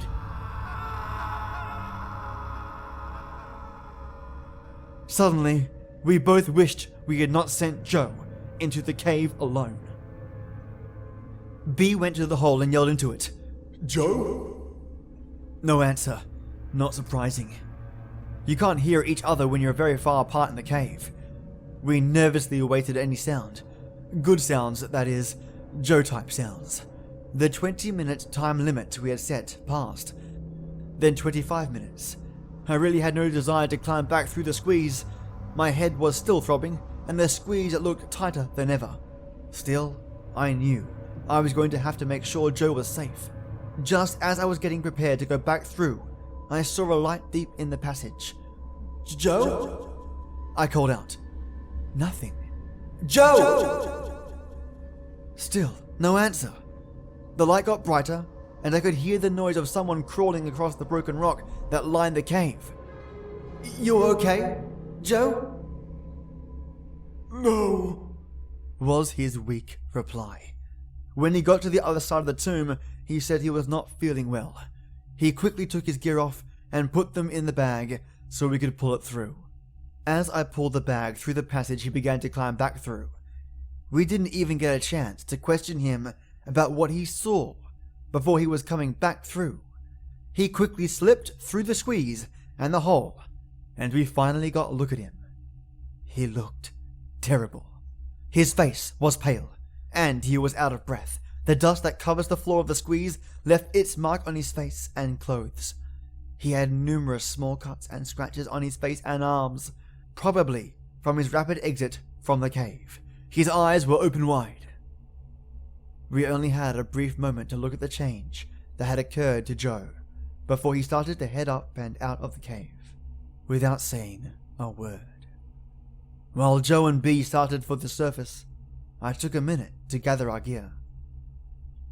Then I stopped to listen into the passage. I heard nothing.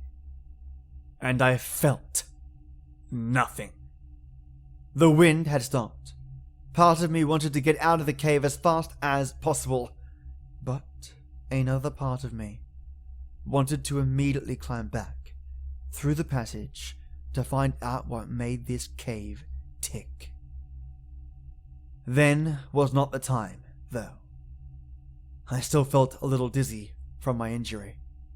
At that moment, I noticed B and Joe had made good time getting up the cave passage, and I was left alone. Upon this realization, chills ran through my body, and I scurried to catch up to them. Once we got outside the cave, I figured we would be able to find out more from Joe. But when he got up to the final climb, he just unclipped from the rope and went straight to the truck. In the light of day, he looked even worse than in the cave.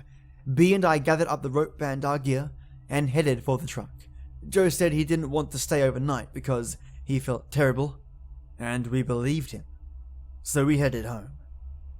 We could get no more information from Joe. He just stared straight ahead.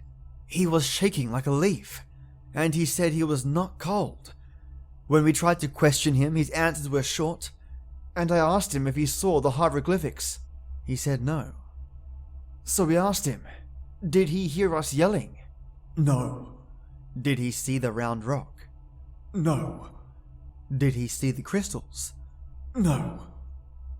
He said he just went a little ways in and started to feel sick. Something was fishy about his answers. He would have had to have seen the crystals if he got far enough into the cave that he couldn't hear us yelling. But why would he not elaborate?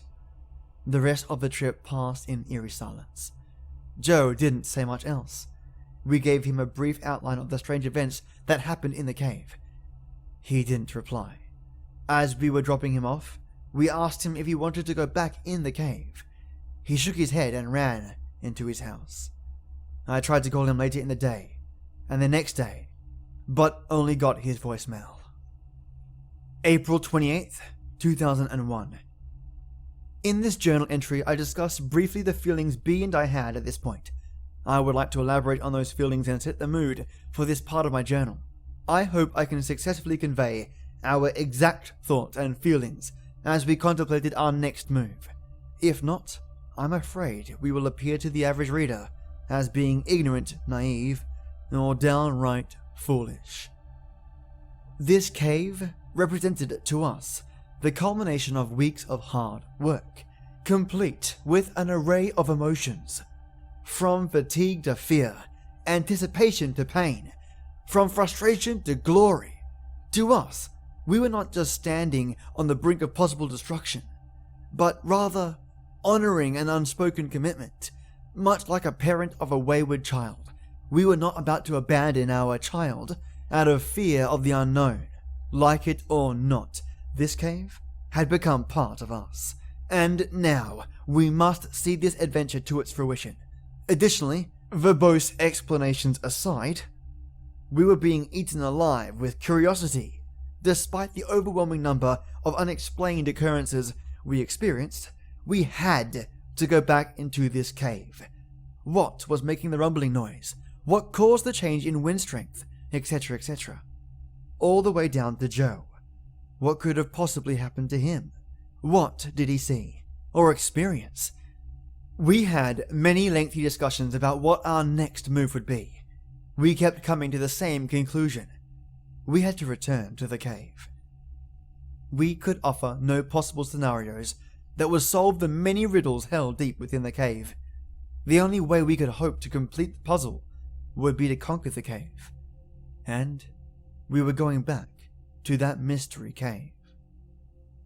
2 weeks after our trip with Joe, and we were on our way back to the cave. To prepare for this trip, we contacted the local cave rescue group and got permission to borrow their low-voltage two-way phone. The phone consists of 2 transceivers and a long spool of thin wire. I would then be able to unwind the wire as I went into the passage and stay in contact with B the entire time. We also thought it would be a good idea to take a video camera into the new passage.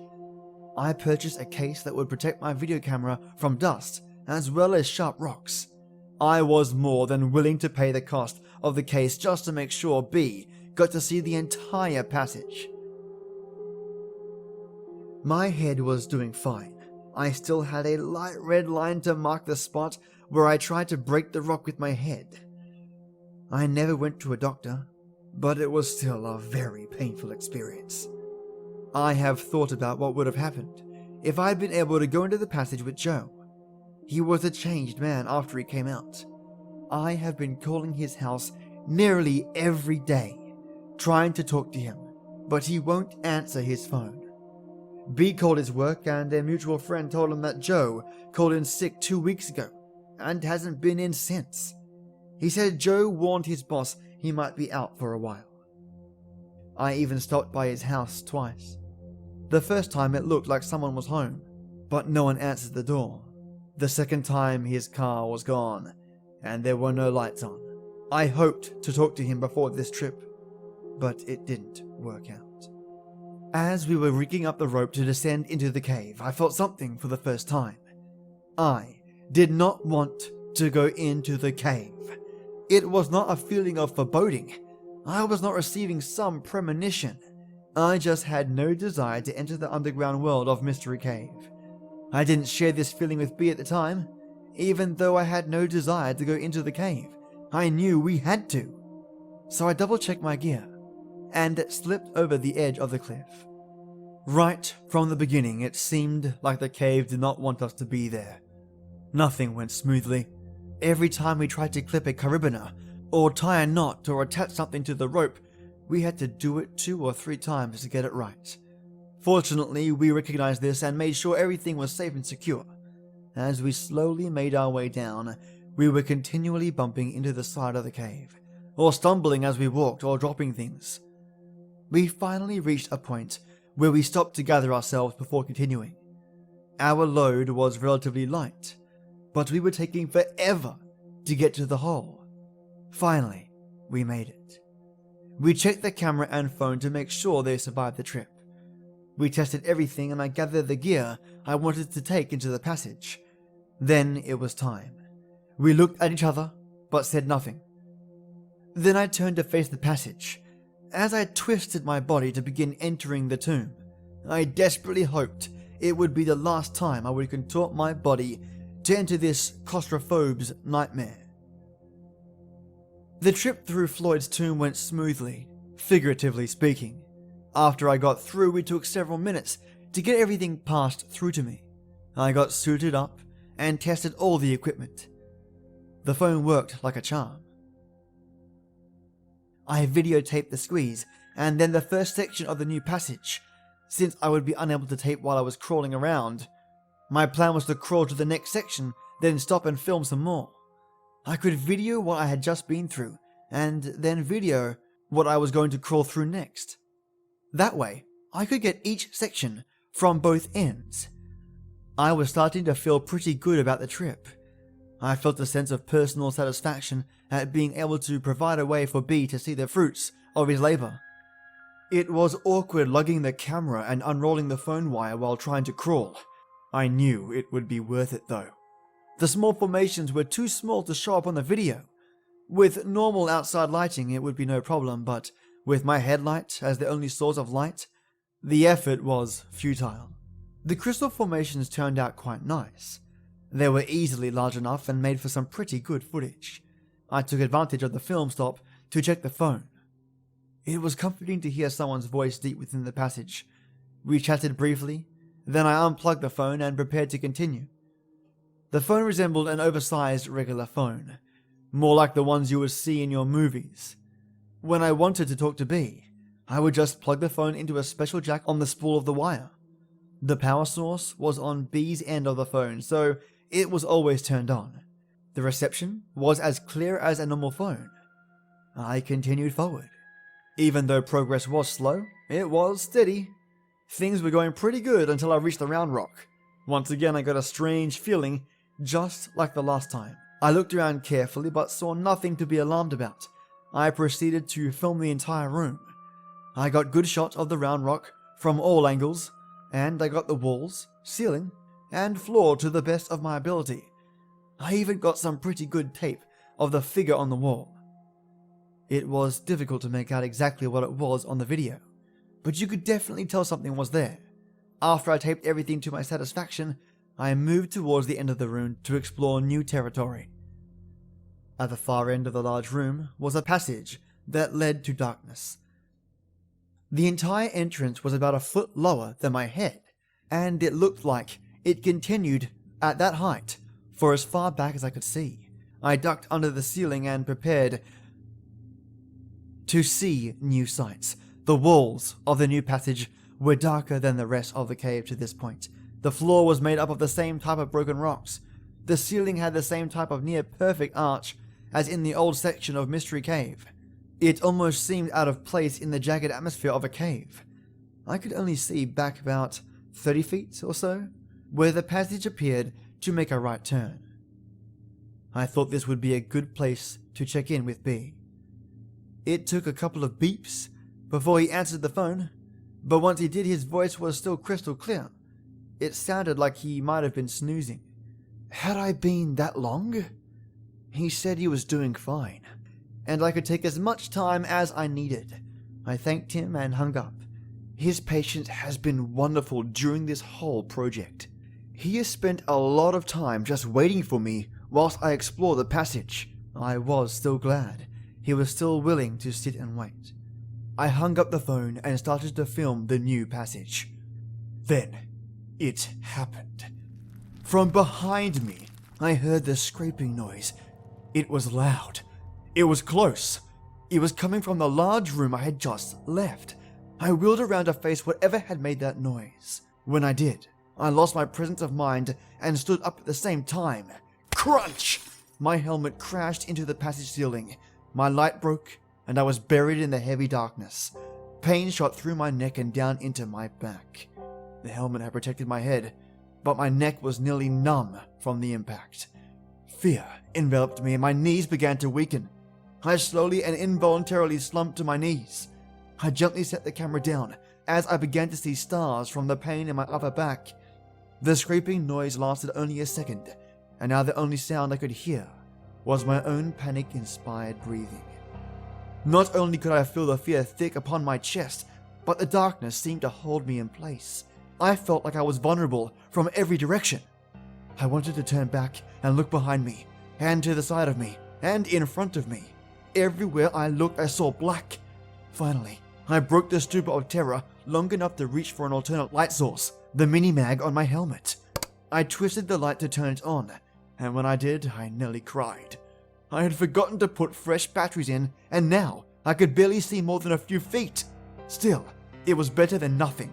I immediately began shining the light with all my might into the large room. I strained to get a glimpse of any movement in the room. Nothing. I was shaking violently as I sat there trying to figure out what to do. My mind was not thinking clearly. I honestly thought I was going to die right there in the cave. For a fleeting moment, I wondered how B would ever figure out what had happened to me. Then it hit me like a boulder. The phone! My mind must have been clearing up at that point because I also thought about my glow sticks. Without taking my eyes off the large room, I felt around in my pack for the glow sticks. Since I was carrying the phone and video camera, I removed as much as possible from my pack, and one of the things I left with B was my backup headlamp. Thus, I was left with only the glow sticks. I found one and ripped it out of the package. I could tell something was wrong by how it sounded. It had been inadvertently broken and was now useless. I chucked it on the ground and searched my pack for another one. I took my eyes off the large room only to check the passage behind me. Occasionally, I found another glow stick, broke it to light it up. The soft green glow created eerie colors on the walls of the cave. The stick provided barely enough light to see the immediate area, and provided no hint of what lay ahead. I felt the pack for one more light. Again, without taking my eyes off the room. I felt a third glow stick and ripped it out of the package. After breaking it to make sure it worked, I hesitated, then threw the glow stick into the large room. The throw was a perfect one, and the stick sailed through the length of the room. In the brief moment that the light traveled through the room, I saw nothing but cave walls. The absence of anything unusual did nothing to ease my state of panic. At the far end of the room, I got a brief glimpse of the round rock as the light bounced on it. Then, the light behind the rock, and seemed to disappear. I was still shaking, but at least I didn't see anything. Still, there was the noise. I used the glow stick to light the phone, and with fumbling fingers I managed to plug my phone into the jack. I put the phone to my ear and heard nothing. The usual beeps to indicate connection with the other phone were not there. Terrified, I pulled the phone from the jack and reinserted it. Again, silence. The line was dead. What could have happened? I just talked to B. I found myself nearly sobbing with fear. I knew the only way out of here was back the way I came. But something was there. A third attempt at making contact with B met the same results. I tried to think of another plan, but I could only focus on the memories of the grinding sound that I had heard. In my weakened state, I slumped against the side of the passage, breathing like I had just finished a race, never breaking eye contact with the shadows of the large room. As my shoulder touched the wall, I had a powerful jolt of pain remind me of my collision with the roof of the cave. Despair, agony, terror. I can't say exactly how long I sat there. My feet were tingling and my knees were sore. The pain in my back crept lower, although my neck felt no different. I resolved to make an attempt to exit this evil passage. I knew if I waited too long, I would lose what little light I had. I attempted to stand, but did not have the strength. I crawled slowly to the near end of the large room, dragging my pack beside me. Using the walls of the cave, I was able to slowly stand, though not straight due to my sore back. Still breathing rapidly, I slowly advanced through the room. I wound up the phone wire as I went. My eyes were staring straight ahead, straining for any signs of movement. With every step, my light would cast ever-changing shadows on the wall, keeping me busy trying to look at every one. My eyes burned as I realized I had not blinked for many minutes. How many? Well, how long has this been going on? The only sounds I could hear were the crunch of my feet on the broken rock and the wheezing of my breath. As I wound the cord, I could hear the squeak of the wheel, with each turn bringing me closer to the tomb, closer to B, closer to safety. The short trip through the room took an eternity. As I passed the crude drawing, it seemed to glow, as if offering some sort of warning. I didn't know what the drawing represented, but everything about this cave seemed to instill fear. Toward the far end of the room, I could see the round rock dimly, at the far reaches of my light. Something seemed different about it, but I couldn't tell what. When I got within a few feet, I could finally tell what had changed. It had moved. That was the sound I heard. Again, terror gripped my entire body as I realized how close I was to something. I had no choice but to continue. Still, it was not easy. I inched toward the rock, holding the glow stick ahead of me in my shaking hand, using it to pierce the darkness. I stopped just this side of the rock and wound up the slack in the phone wire. Then I realized why I had lost contact with B. The rock was now sitting on the wire. I gave it a tug, and the thin wire snapped. Shit.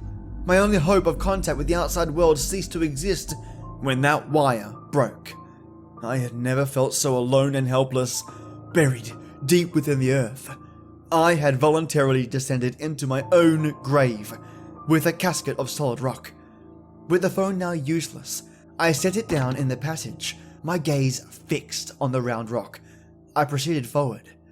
My breathing was rapid, with my throat dry and aching and my mouth dusty. With every crunch of the rock below my feet, my heart seemed to stop. No movement could be seen in the green glow of my stick. I got to the rock and peered over the top. Seeing nothing, I took several rapid steps past it. When I reached the other side, I recoiled in horror at what I saw. In the side of the passage, near the floor, was a hole, with another passage revealed. It had been covered by the rock, but now it was exposed. The rock could not have moved by itself. I backed away from the hole and collided with the opposite wall. I had not been paying attention to the pain in my back, but now it came back to me in all its fury. I stared down the newly discovered passage. It went down at a 45-degree angle and continued straight for as far as the eye could see. Several feet down, I could see the glow stick that I had thrown. It illuminated the passage enough that I could tell the walls were fairly smooth. The floor seemed to be the same way, unlike the rest of the cave. The passage was about 3 feet in diameter, as far as the eye could see. It would have been an easy passage to explore if I had the least desire to do so. Right now, I wanted out of the cave and into daylight. I slowly backed away from the hole toward B. I never took my eyes off the abyss. I nearly tripped over the phone wire as I turned to leave this devil's lair. I noticed my mini-mag was practically dead, leaving me only with the glow stick. I wanted to sprint to Floyd's tomb. Just hearing another human being would help alleviate some of the fear I was experiencing. As I turned away from the large rock in the hole, I felt an overwhelming sense of panic fill my soul.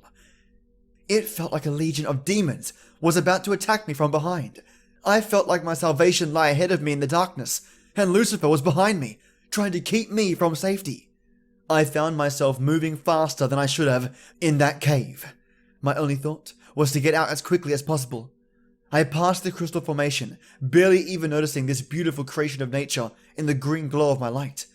Every time I ducked to avoid a rock, I felt my back scream its reminder of my injury. When I got to the point in the passage where I had to crawl, I flung myself down on all fours, barely slowing down as I dropped.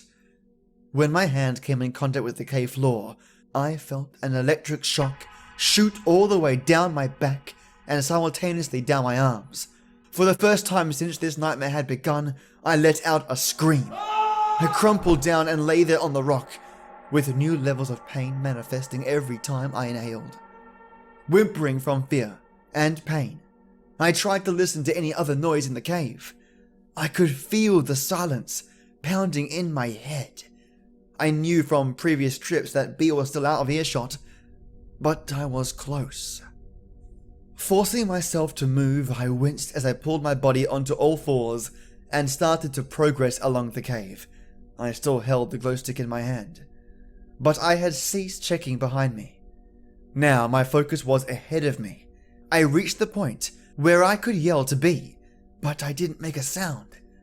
I didn't want to stop long enough to talk. Finally, I reached the last stretch of cave before the squeeze.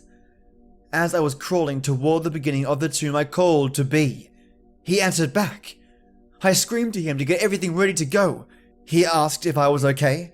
Since he hadn't heard from me on the phone, he had gotten worried. I told him no, and to get everything ready to go. When I reached the rope, I flipped off my helmet and shoved it into my pack. For the first time I realized I had forgotten my video camera. It was a fleeting thought. I cared no more about the camera than a passenger of the Titanic cared about a hat or a coat. I tied the pack to the rope and told him to pull it through. Then I told him to start heading towards the surface as soon as he pulled the rope through. He asked me why, and I screamed that there was something in the cave with us. My back ached with every move I made. I knew it didn't matter, though. I was going to get through the tomb as fast as I could, injuries notwithstanding. Just as I started into the squeeze, I felt the wind in the passage increase, and with it, the most nauseating stench I have ever experienced. It smelled like damp, rotting, rancid, putrid death. I almost started to dry heave. I pulled my shirt up over my nose to shield me from the overpowering smell. At this point, B smelled it too.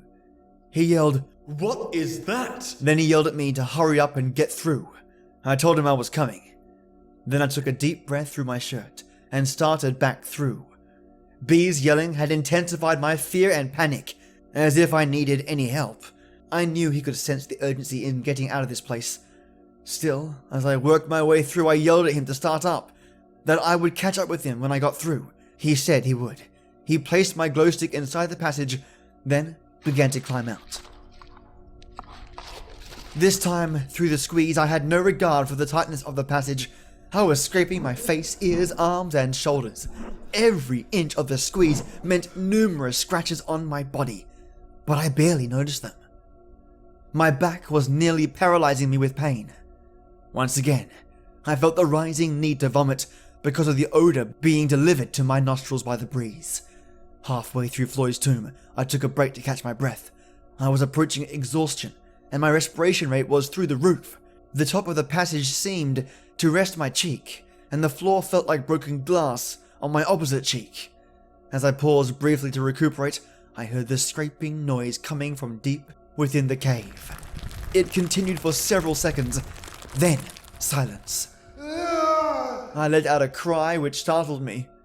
I was no longer consciously reacting to the noise. The cry was a subconscious response to the fear which flowed through my entire body. In a panic, I began to scoot through the passage. As I reached the largest part of the tomb, I quickly slid my arms under my body to get into position to exit through our hole. I grabbed the top and pulled with all my might. When my shoulders reached the hole, they lodged, and I was stuck. I dug my feet into the rocks and wiggled my way back into the passage. Then I turned my body slightly and tried again. This time, I was successful in pulling my upper body through. Normally, I would carefully work my way out, since there is a 3-foot drop on the other side of the hole. This time, I kicked with my legs and pulled my arms, and plop, I dropped out of the tomb, right onto my shoulder. I tried to roll to soften the impact, but was unable to do anything more than take the blow. Strangely, the pain was focused on my shoulder, apparently not affecting my already sore back. I rolled over onto all fours, then slowly rose to my feet. The smell was much less intense outside the passage. I grabbed the glow stick and used it to find my helmet. I began to head for the webbing to climb up while strapping on my helmet. When I got to the webbing, I reached up to grab hold and recoiled yet again, in horror. In the glow of the glow stick, I could see, for the first time, the injuries to my arms. My forearms were covered with deep cuts and scrapes. Much of my arm was covered in blood. The wounds were not deep enough to bleed freely, but rather ooze the blood. In that brief moment that I stopped, I noticed that there was silence in the cave. No sounds coming from the passage, and nothing from up ahead. Once again, the feeling of being alone returned, motivating me to proceed. Climbing up the little drop-off proved to be difficult in my condition. Having the glow stick as the only light source added to the challenge. Once on top, I scrambled to catch up with B. I was impressed with the speed of his ascent. Although I did not mention any more of my physical condition during my exit, I was hurting. With every step I took pain shots through my lower back and my neck. My arms were shredded, and my shoulder had a nice gash in it. I honestly believe that, were it not for the terror I felt at the time, I would not have the energy and the motivation to climb out. I was running on pure adrenaline. Unfortunately, the adrenaline surge was about to end. I did not see or hear B until I reached the small area at the bottom of the rope. He was on rope and climbing out as fast as he could. I could hear him moving quickly and breathing heavily. I called out to him, and his startled reaction told me he was nearly as tense as I was. He told me to get on a rope and start climbing. We both knew that would be dangerous, and not something we would ever normally do, but this was different. I stood there looking up at where the rope disappeared into the darkness above me. It danced around as B made his way up to safety. He was out of sight, but I knew he was close. I knew the rope was my lifeline to the outside, to light, safety. Behind me was darkness, fear, the unknown. I had the fleeting thought of a movie scene where the actor had outwitted the monster and had reached the front door of the haunted house. Just as he reaches for the knob, he hears a sound behind him and turns, only to see. I slid the glow stick into the cord of my helmet and reached for my harness. Then I thought I would let B get a little bit higher when I pulled the rope up that was stretched down into the cave. That would make it easier to get out once we got to the top of the drop. I chose not to wind the rope around my arm, since I was sore and bleeding, so I just pulled it into a pile on the floor. From above, I heard B warn me, "Rock!" And I ducked under the ledge as several small rocks landed on the floor near my feet. I quickly went back to pulling the rope in. I had about half of it in, about 50 feet, when the rope hit a snag. Damn it. It was solid. There was no way I was going to crawl back in to release it, so I decided to just forget the rope and get my harness on and get out of the cave. I quickly threw the harness around me and started to buckle it. Before I could secure it, I heard a strange noise at my feet. My pulse began to quicken. I looked down at the rope, only to discover that the cave rope was disappearing down into the darkness. Something was pulling the rope back into the cave. I let go of the harness and began clawing on my way up the rope. The unbuckled harness fell to the floor. Fortunately, I held onto the ascender. At that moment, I could not think straight and began climbing out of the cave without being attached to the rope. I had climbed out many times without using an ascending device, but I was always attached to the rope, just in case. I was climbing as fast as my battered body could haul me up. I was in a near panic state again, and consequently was scraping, bumping, and gouging my arms and legs. As I climbed, I screamed to B that something has the rope. He yelled back to hurry up. Luck was with me, in that I didn't slip and fall down into the hole. If I had, I would have bounced several times against the sides of the cave before smashing onto the floor. The injuries would be fatal. Without the necessity of having to stop to slide the ascender up the rope, I had made excellent time getting up. I could see rays of light above me, coming from the entrance to the cave, that told me exactly where I was in the cave. Below where our rebelay point was fixed, I told him to keep going. It would only take him a few minutes, but every second would be torture, because I had to wait for him to get up. I watched the rope that we just climbed up. I expected to see some creature from deep within the earth and make me its lunch. The rope moved around a bit, in rhythm with B's climbing, but did not appear to have any tension on it. As I stood there waiting for B, I kept watching the rope for signs of anything bizarre. I didn't know if my heart could take any more stress. I could not have been more wired. I tried to relax a bit to make sure I was thinking rationally, but my poor brain had reached sensory overload. As B reached the top of the last climb, I got ready to clip on my ascender and get my sorry butt out of there. It was then that I noticed that the rope began to tighten from below. I could feel the tension on the rope, but it was a steady tension, not like someone was climbing up. Either way, I wanted out of there as fast as possible. I clipped on and scrambled up the rope. I hadn't noticed, but B had kept on moving toward the entrance. I got up the last few feet in a hurry. I just unclipped and kept on moving, leaving the rope behind. By the time I got to the entrance of the cave and daylight, B was almost up to where the rope was anchored.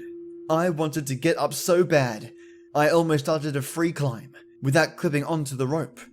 I could see B was almost up, so I clipped on and started up. I almost didn't make it up. I had just started when I nearly collapsed from exhaustion. I managed to recover enough to pull myself up the last few feet. As I climbed, I could hear the tension on the rope manifest itself by stretching noises in the rope. I prayed that this rope would not break with me attached to it. The second that I reached the top, I unclipped the ascender. I could see B kneeling down by the tree, so I limped over to him and collapsed. For the first time since I went through Floyd's tomb, we could see each other. We just stared. I knew I looked pretty bad, but didn't realize B was in such bad shape. He had cuts and scrapes on every exposed surface of his body. His face was pale, almost white. His mouth and his eyes were wide open. He was breathing heavily, almost gasping. The shock we shared at the other person's appearance was broken when we heard the rope around the tree stretch and the knot B had tied tighten. I was frozen in place, overwhelmed with fright. B seemed to be transfixed on the knot. Then in one motion, he produced a pocket knife and began to work on the rope. It is amazing how a person's state of mind can alter the perception of time. I'm sure it only took 4 or 5 seconds to sever the rope from the tree, but it seemed like an hour. When the rope was cut, the knot fell to the ground, while the end of the rope zipped across the rocks and over the edge of the cliff, the speed of it causing a humming noise as it went. As soon as the rope was cut, B let out a cry. He dropped the knife and fell backwards. Watching the rope fly over the edge brought the feelings in the passage back to me. I got up and headed towards the truck. I noticed B was still laying there, wide-eyed, staring at the point the rope disappeared. I called to him, which seemed to break his trance. He got up and hurried away from the tree, the cave, the nightmare. Neither of us said a word all the way home. It is now 4 days after our trip to the cave. It has taken me 4 days and dozens of attempts to get this entire experience written into my journal. Every time I started to write, I recalled the terrible feelings I had and couldn't write anymore. I felt compelled to continue so as to document the unbelievable events while all the details were fresh in my mind.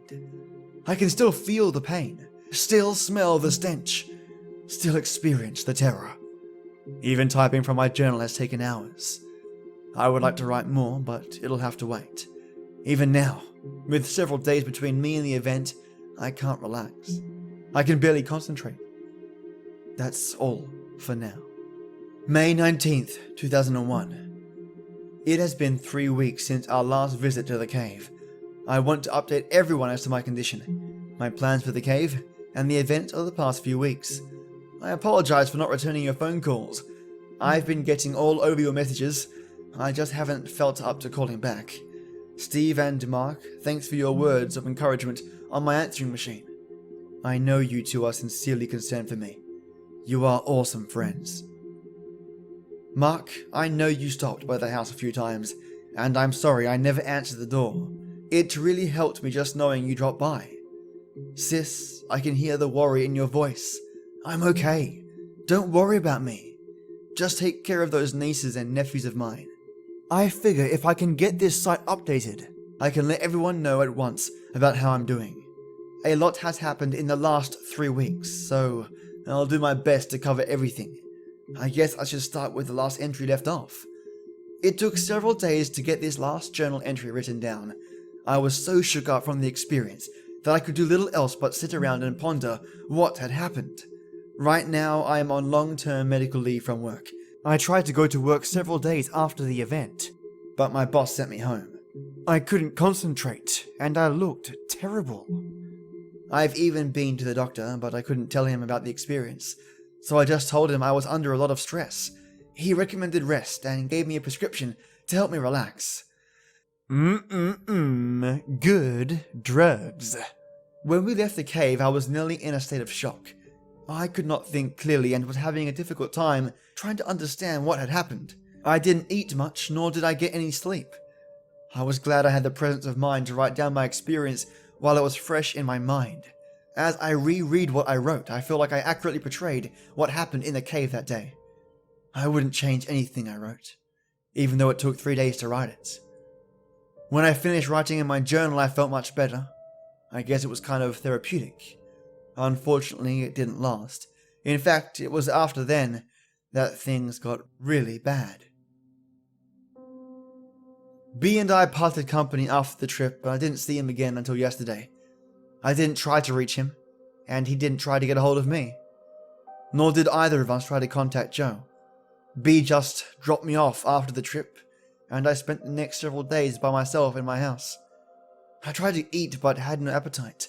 I was restless, but I couldn't find anything to do to take my mind off the experience. That's when I determined that I should write it down. As I mentioned, that helped me think a little clearer, and I seemed to be a little calmer. But it didn't last. I went to work the next day but was sent home. The day after that, I had an overwhelming feeling of anxiety sink into my soul. I was depressed and confused, and had no one I wanted to turn to for comfort. I was getting all kinds of phone calls from people, but I just let the answering machine take the calls. I even changed the message on the machine to let everyone know I was alright. I continued in this miserable state, eating and sleeping whenever I could manage, until a week after the trip. Then things started to get strange. At first I was hearing sounds in the house that had no explanation. Footsteps, shuffling noises, creaking doors. You know, the typical horror movie fare. Only the sounds were not distant. It was as though I wasn't sure I heard what I thought I heard.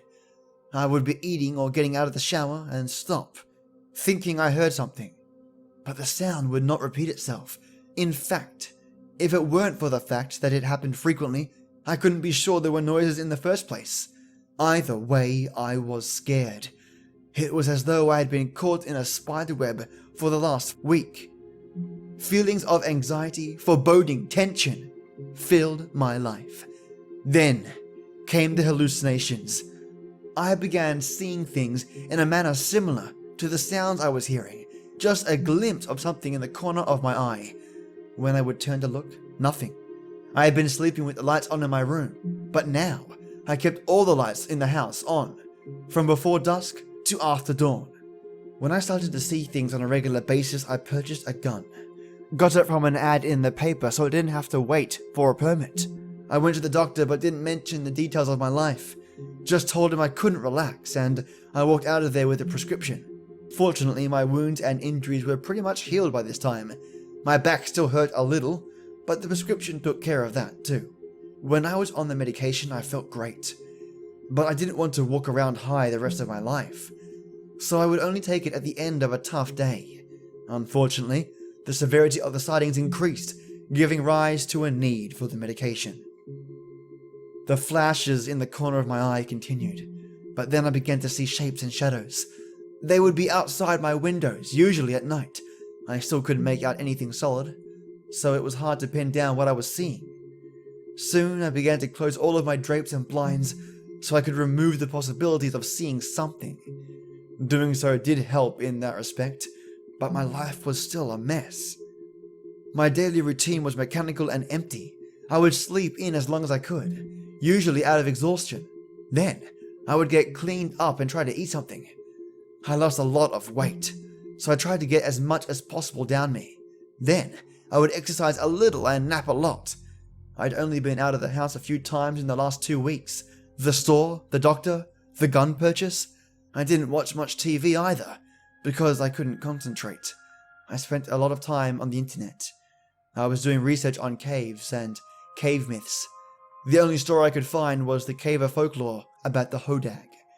The Hodag is supposedly a creature that roams caves. 2 weeks after we went in the cave, and a week after I began hearing things, I began to have nightmares. Extremely lucid nightmares. No specific theme or reoccurring events, just plain terrifying.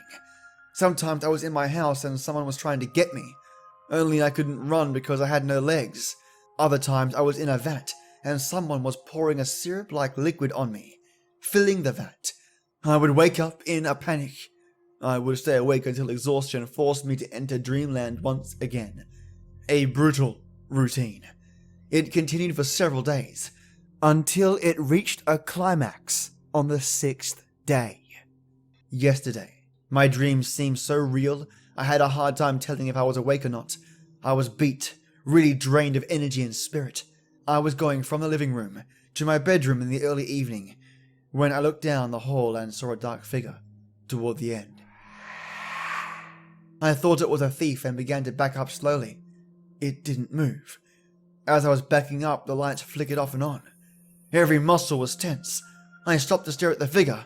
Just then, the phone rang. It startled me so bad I stumbled over the chair. When I got up, I wheeled around to look down the hall and nothing was there. I grabbed my keys and left the house. I felt compelled to get in the car and drive. My pulse pounded in my temples as I got in and started the car. I wanted to drive to Overlook Point, to see the city lights. I didn't know why I needed to go there, but I knew I had to go. The closer I got, the more urgent the feeling. When I arrived at that point, I saw something that at first startled me, but then caused me to be more relaxed than I had been in a long time. Joe was there. He was out of his car, standing looking at the lights. We looked at each other. I could see from the tired look on his face, he had been going through the same miserable trial that I had been experiencing. He could tell from the look on my face that we had shared some terrible experience. Our conversation was unbelievably brief. "You've been back?" he began, even though he knew the answer. "Yes." "Hey, we need to return." "Tomorrow good?" I asked. "Yeah, noon." He got into his car and I got into mine. I hadn't even wanted to talk to him about his experience. Obviously, he didn't want to know mine, so I drove over to B's house.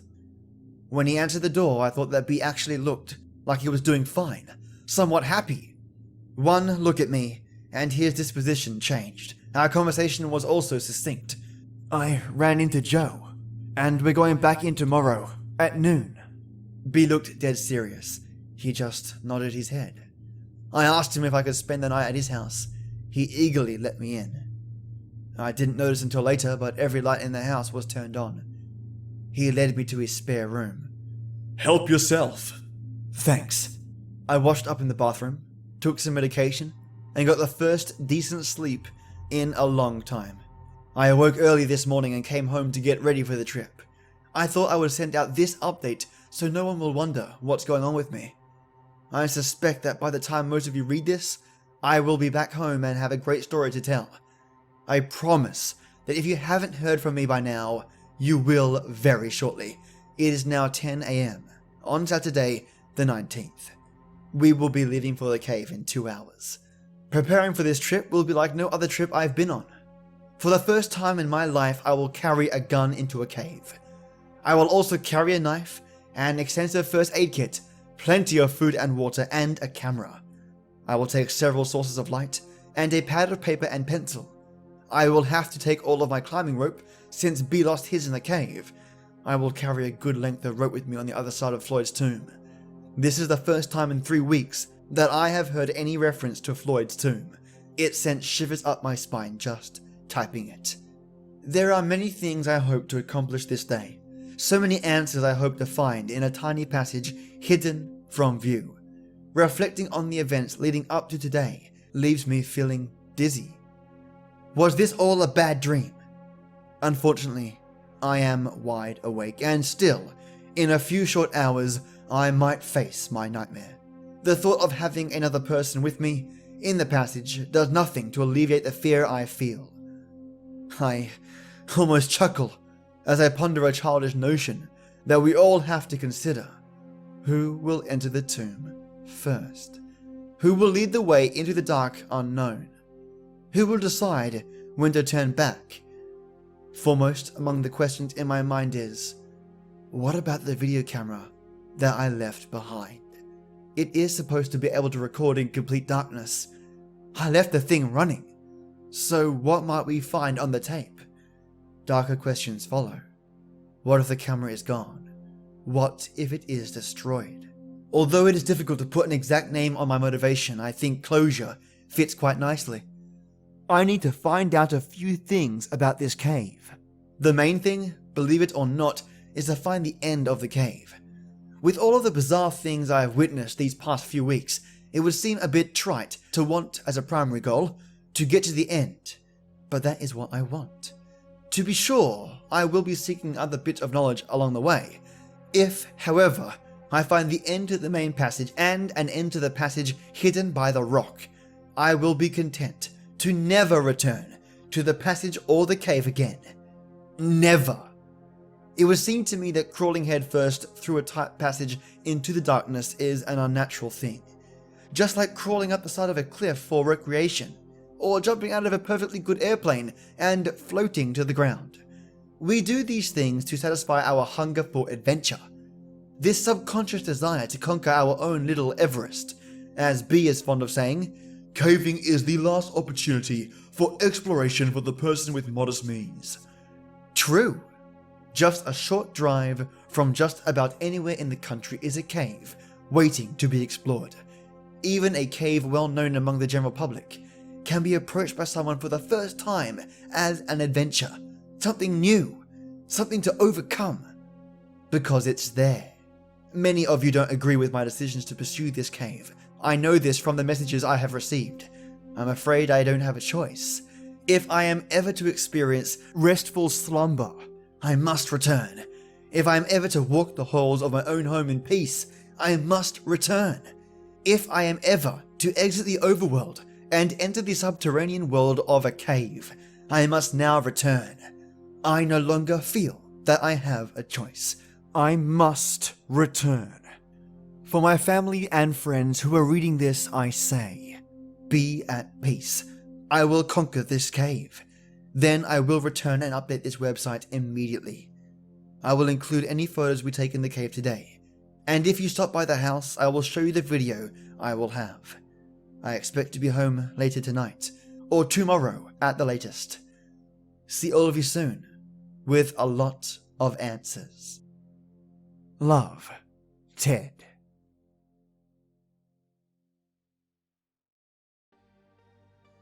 Well, listeners, looks like we never ever find out what the heck that creature is. I mean, truly know what it is or get to see it from Ted's perspective. How do you feel about open-ended monster stories like this? I, for one, would have loved to find out what was down there. The rotten smell, the voices, the echoes, the wind, the runes on the wall. This cave is something else. And whenever I start being critical about these stories, my imagination begins to run wild. I start speculating what was down there. Then the word hodag came up and I was thinking, whoa, a hodag? What the heck is that? Here is what a hodag is. I'll read its description in a grizzled voice, as this is how I'd imagine the account to be retold as, and frankly because it's fun. In the heart of the North Woods near Rhinelander, Wisconsin, lucky visitors may come across a mysterious, mischievous beast known as the hodag. This legendary creature has roamed the North Woods for more than a century, and has become the official symbol of Rhinelander, while pulling a few pranks along the way. It had the head of a frog, the grinning face of a giant elephant, thick short legs set off by huge claws, the back of a dinosaur, and a long tail with spears at the end. The hodag also had green eyes, huge fangs, and two horns sprouting from its temples. The hodag reportedly breathes fire and smoke and had a pungent smell, a combination of buzzard meat and skunk perfume. Early reports indicate that hodag was about 7 feet long 30 inches tall, and weighed in at about 200 pounds. The Hodag's exact appearance has long been open to interpretation. Jokes aside, physically it sounds terrifying, and not something I'd want to meet. Let me know what you thought of the story. Did you enjoy the cliffhanger? And maybe there is a sequel out there. All I know is, right now, Ted still hasn't come back. Have a great night, folks. And as always, till next we meet.